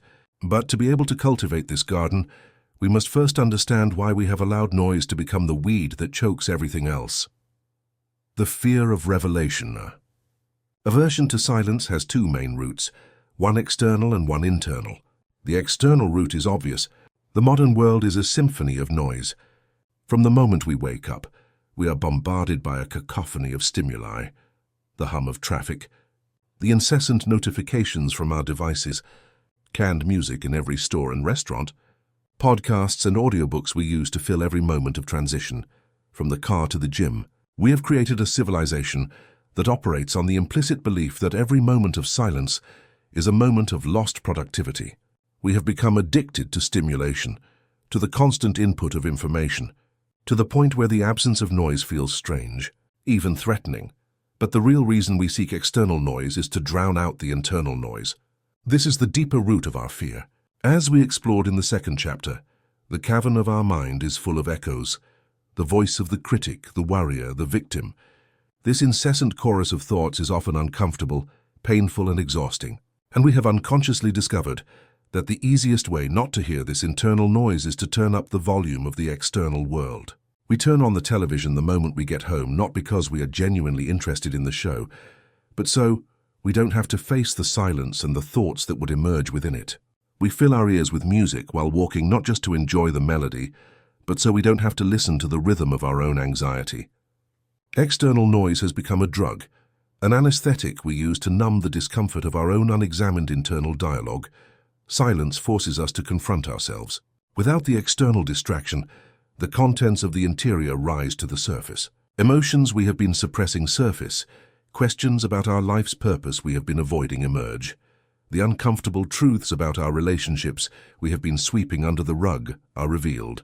Silence is the great revealer, and because we intuit what it might reveal, we flee from it. We prefer the noisy comfort of distraction to the possibility of uncomfortable clarity. But this constant fleeing comes at a very high cost. Living without regular doses of silence is like living without sleep. Our attention span becomes fragmented. We become incapable of concentrating on a single task. Our mind jumps from one thing to another, like a frightened monkey. Our stress levels remain chronically high, as our nervous system never gets the chance to fully disconnect and reboot. But perhaps the greatest loss is the disconnection from our own inner wisdom. Our intuition, that quiet, deep voice that knows the way, does not shout to be heard over the noise. It whispers, and we can only hear a whisper when the world, both internal and external, finally goes quiet. The gifts that bloom in stillness, cultivating the fertile silence, therefore, is not a luxury. It is an essential practice for mental, emotional, and spiritual health. It is the act of weeding the garden so the flowers can grow. Let's look at the gifts that flourish in the soil of stillness. The first and most fundamental gift is the clarity of intuition. As we just mentioned, your inner guide is subtle. It does not communicate through detailed logical analyses, but through sensations, hunches, and knowings that emerge without a rational explanation. These signals are incredibly easy to overlook amidst the noise of daily life and the chatter of our own mind. Silence is the act of creating a clearing in the forest. It is stopping, becoming still, and simply listening. It is in those moments when you stop actively searching for an answer that the answer often finds you. Silence doesn't give you the answer. It creates the space for the answer that is already within you to be heard. The second gift is the incubation of creativity. Truly original ideas, innovative solutions to complex problems, rarely arise from forced, noisy mental effort. Logical, verbal thinking is excellent for organizing, planning, and executing existing ideas. But the birth of something genuinely new requires a different kind of mental process. It requires a period of incubation. It's the process of immersing yourself in a problem, gathering all the information, and then deliberately letting it go. Walking away, entering a state of mental stillness. It is during this period of non-thinking, while you are walking, showering, or simply looking out the window, that your subconscious mind, free from the tyranny of linear thought, can work its magic. It begins to create unexpected connections between seemingly unrelated ideas, and suddenly, eureka, the solution appears in your consciousness, seemingly out of nowhere. That nowhere was the fertile silence. Silence is the nest where the most creative ideas are hatched. The third gift of silence is found at the heart of our relationships. In a world that values eloquence and speed, we have forgotten the communicative power of silence. Silence used consciously is one of the most potent tools for connection that exists. The first way it operates is through deep listening. Most of the time when we listen to someone, we are not truly listening. We are waiting for our turn to speak. Our mind is busy formulating our response, our counter-argument, our anecdote. Our silence is an impatient pause, not a receptive space. Deep listening, however, can only occur when we completely silence our inner narrator. It is the act of offering the other person the gift of our undivided attention, of creating a space of safe silence in which they can unfold their thoughts and feelings without interruption or judgment. In this kind of silence, we don't just hear the other person's words, we feel the emotion behind them. And it is in that shared feeling that true intimacy is forged. Furthermore, the silent pause is a masterful tool in communication. In a difficult conversation, When emotions are intense, our instinct is to fill every gap with defensive or accusatory words. A conscious pause, taking a full breath before responding, can be a transformative act. It slows down the reactive impulse, allows the surge of emotion to subside, and creates the space for a wiser, more compassionate response to emerge. Finally, a shared comfortable silence between two people is not a sign that the conversation has died. It is a sign that the connection has reached a level so deep that it no longer needs to be sustained by words. It is a state of communion, of simply being together, which is one of the highest forms of intimacy. Finally, silence is a source of restoration and presence. Constant verbal processing is one of our brain's most energy-consuming activities. Being immersed in a continuous flow of words, whether consumed or generated, is exhausting. Silence is to our brain what sleep is to our body. It is a neurological reboot. Studies have shown that the practice of silence can lower blood pressure, decrease cortisol levels, and stimulate the growth of new cells in the hippocampus, the brain region associated with learning and memory. Beyond the physiological, silence is the most direct portal to the present moment. When you feel overwhelmed by worries about the future or regrets about the past, the act of anchoring yourself in silence, simply listening to the sounds around you without labeling them, brings you back instantly and powerfully to the only place where life truly happens, the here and now. The river practice, cultivating the fertile silence. Silence is not something we should wait to happen by accident, in the rare moments when the world goes quiet. It is a garden we can and must cultivate deliberately in the noisy field of our lives. To begin sowing the seeds of stillness, I invite you to a conscious practice with several levels. The date with silence, the first and deepest, is what we will call a date with silence. Just as you schedule an important meeting or a date with a loved one, I ask you to schedule a date with yourself and silence in your calendar. Start with something manageable, 15 minutes. During this time, your only task is to do nothing that involves the input of words. No books, no podcasts, no music with lyrics, no television, and most importantly, no phone. You can sit in a chair and look out the window. You can lie on the floor and stare at the ceiling.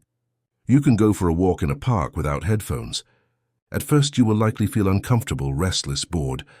Your mind, addicted to stimulation, will protest. You will notice an almost irresistible urge to seek a distraction.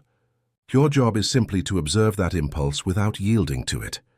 Remain in the silence. Allow the boredom, anxiety, or whatever else arises to simply be there.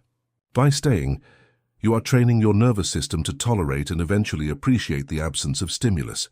You are proving to yourself that you won't break if you are not constantly busy. This date is the fundamental practice for building your capacity for stillness, rather. Pockets of silence. The second practice is the pockets of silence. This is the way to weave stillness into the fabric of a busy day. It consists of identifying the small transitional spaces that we normally fill with noise by default, and instead keeping them silent. For example, the first 5 minutes of your commute in the car before turning on the radio. The time you spend waiting in the supermarket line instead of taking out your phone. The 2 minutes it takes for the water for your tea to heat up. The moment right after hanging up a call, before jumping to the next task. These pockets are incredibly powerful. They are like taking small sips of water throughout the day, instead of waiting until you are completely dehydrated. They act as mini recalibrations that reduce the accumulation of stress and bring you back to the present again and again. Communicative silence. The third practice is communicative silence. This is for bringing the power of stillness into your relationships. The next time you find yourself in a significant conversation with someone, experiment with this. When the other person finishes speaking, instead of immediately jumping in with your response, pause. Take a full conscious breath. Maintain gentle eye contact. This 1 second of silence creates an extraordinary space. It communicates to the other person, I have listened to you. Your words are so important that I need a moment to assimilate them before responding. It honors what has been said and gives you a precious moment for your response to be an intentional contribution rather than an automatic reaction. It is a small change that can radically transform the quality of your conversations, moving them from a verbal tennis match to a collaborative dance. Begin with the practice that feels most accessible to you. Be gentle with yourself. You have spent a lifetime fleeing from silence.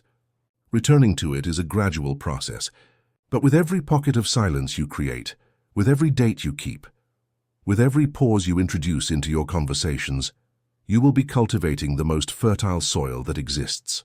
You will be creating the sacred space where your truth can be heard, where your brightest ideas can be born, and where the deepest connection can flourish. You will be discovering that silence is not the absence of something, but the presence of everything. Chapter 10. The Poet of Your Own Life, Living as an Act of Linguistic Creation. We have reached the final stretch of our journey together, a journey that has taken us from the noisy surface of our internal dialogue to the silent depths of our consciousness. We've explored words as the architects of our reality, as the echoes in our mental cavern, as the chisel of our identity, as the questions that open or close universes, as the formula of the alchemist that transmutes meaning, as the bridges or walls in our relationships, as the verb that ignites action, as the frequency that tunes our being, and finally, as the fruit born from the fertile silence. We have dissected language, examined its components, and learned to wield its tools with a new awareness. But now in this final chapter, our goal is to transcend technique. It is to move from being a technician of language who knows all the rules and applications to becoming an artist. The ultimate goal of this path is not simply to think better or communicate more effectively. It is something much deeper and more radical. It is to learn to live as a poet. What does it mean to live as a poet? I don't mean writing verses or rhymes. I mean adopting the poet's fundamental orientation toward life. A technician sees language as a means to an end. A poet sees language as an end in itself, as the very substance of experience. For the poet, the world is not a collection of static objects that are then described by words. The world and the word are inseparable. The word does not describe the rose. In the act of naming it with attention and love, the word participates in the flourishing of the rose within human consciousness. To live as a poet is to understand that we are perpetually engaged in an act of linguistic creation. It's not that we sometimes use words to create. It's that our entire life is a poem we are writing, line by line, with every thought we think, every word we speak, and every story we tell ourselves. This is the final step of integration. It is the moment when the various practices we have explored cease to be isolated exercises and merge into a fluid, unified way of being. You no longer have an affirmation time in the morning and then revert to your usual internal dialogue. You become a walking affirmation. You no longer have a reframing practice for crises. You become a full-time alchemist, constantly looking for the gold in the lead of daily experience. You become the poet of your own life, and your life becomes your work of art. The elements of poetic living. Living as a poet has several fundamental characteristics.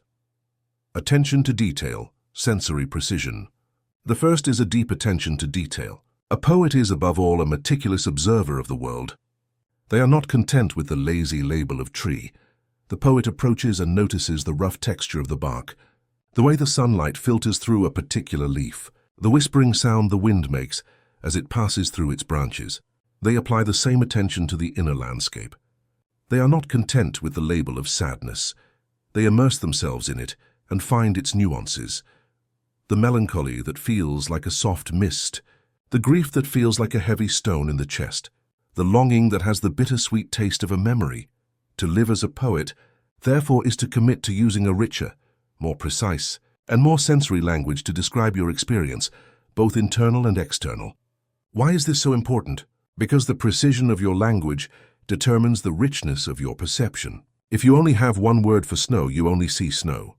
But cultures that live in the Arctic have dozens of words for snow, describing its different textures, its wetness, its capacity to bear weight. Their language allows them to see and experience a much richer, more nuanced world. The same is true for your emotions. If your emotional vocabulary is limited to fine, bad, angry, and happy, your emotional experience will be equally limited. But if you cultivate a vocabulary to describe the subtle nuances of yearning, reverence, gratitude, delight, and compassion, you literally expand your capacity to feel and experience those emotions. To enrich your language is to enrich your life. Playful creation of meaning mythology. The second characteristic of the poet is a playful, creative relationship with meaning. A poet knows that words do not have fixed, rigid meanings. They play with them, combine them in new and unexpected ways, exploring their ambiguities and multiple layers. In the same way, living as a poet is adopting a stance of playful curiosity toward the meaning of the events in your life. It is refusing to accept the first, most obvious and often most negative interpretation that your mind offers you. It is asking, what is another way to see this? What metaphor could illuminate this experience in a new way? If my life were a movie, what kind of scene would this be? A tragedy, a comedy, a hero's training montage? When you start playing with meaning, you free yourself from the tyranny of literal truth. You become the author of your own personal mythology. Your layoff doesn't have to be the story of a failure. It can be the chapter called The Unexpected Exile, a period of desert wandering that precedes the discovery of your true kingdom. Your illness doesn't have to be a battle. It can be an inner pilgrimage, a journey into the depths of your body that teaches you a new form of wisdom. By consciously choosing the metaphors you live by, you are not denying the reality of pain or difficulty, but you are infusing that reality with a sense of purpose, adventure, and heroic meaning. You become the protagonist of a great story, rather than the victim of a series of random events. Mastery of rhythm and cadence, flow. The third characteristic is mastery of rhythm and cadence. A poem is not just what it says, but how it says it. The rhythm, the pause, the flow of the words create an emotional and visceral effect on the reader. Living as a poet is becoming aware of the rhythm of your own life and your own language. It is understanding that life is not a constant sprint toward a goal, but a dance between action and pause, sound and silence. This means honoring the white spaces in your daily poem. It means deliberately cultivating moments of fertile silence, not as an absence, but as a pause charged with meaning, a space for the meaning of the last stanza to settle before beginning the next. It also means listening to the rhythm of your conversations. Are you constantly interrupting, creating a frantic, anxious rhythm? Or do you allow pauses, breathing room, creating a cadence that invites reflection and deep connection? It also means tuning into the larger rhythms of your life. There are seasons for planting and seasons for harvesting. There are times for expansive, extroverted action, and times for quiet introspection and withdrawal. The poet of life doesn't fight these rhythms. They flow with them. They listen to the music of their own energy and adjust their actions accordingly, creating a life that is not a forced march, but a sustainable dance. Finally, the characteristic that ties it all together. The poet lives in a state of conscious creation. The poet doesn't wait for inspiration to arrive. They sit down before the blank page every day, knowing that the act of writing is what invokes the muse. In the same way, living as a poet is understanding that every day is a blank page. You wake up in the morning, and you have before you the opportunity to write a new poem, to create a new verse in the epic of your life. This awareness transforms the most mundane moments into acts of sacred creation. The way you prepare your coffee in the morning can be a poem of attention and gratitude. The way you respond to a frustrating email can be a verse of patience and professionalism. The way you listen to your child tell you about their day can be an ode to presence and unconditional love. When you adopt this mindset, life stops being a series of tasks to be completed and becomes a series of opportunities to express yourself. Your life becomes your message. You become the Word made flesh. This is the culmination of our journey. It is the point where you stop doing the practices and simply are the result of them. You no longer have to consciously remind yourself of every tool, because they have integrated into your natural way of being. Your internal dialogue becomes kinder, not because you force it to, but because you have become a kinder person to yourself. You ask more expansive questions not as a technique, but because you have become genuinely more curious about life's possibilities. You communicate with more empathy, not because you are following a formula, but because you have cultivated a more empathetic heart. The tools have helped you sculpt the sculptor. They have helped you give birth to the poet. The river practice. The poem of the self. To anchor this final transformation, I invite you to one last practice. It is not so much an exercise as a consecration, an act of reclaiming your power as the conscious author of your own existence. I ask you to find a moment and a place where you can be alone, with a notebook and something to write with. This will be your act of inauguration as the poet of your own life. At the top of a blank page, write the title, The Poem of My Being. Now, close your eyes. Connect with the highest version of yourself, that part of you that is wise, brave, loving, and full of infinite potential. Connect with the sculptor, not the half-finished statue. From that place, you are going to write a series of I am declarations that do not describe who you have been, or even who you are today, but that declare the being you are becoming, the work of art you consciously choose to embody from this moment on. This is not an exercise in humility. It is an exercise in visionary boldness. Write with language that inspires you, elevates you, that makes your soul sing. Don't worry if it seems realistic. You are writing the myth you are going to live by. Your poem might begin like this.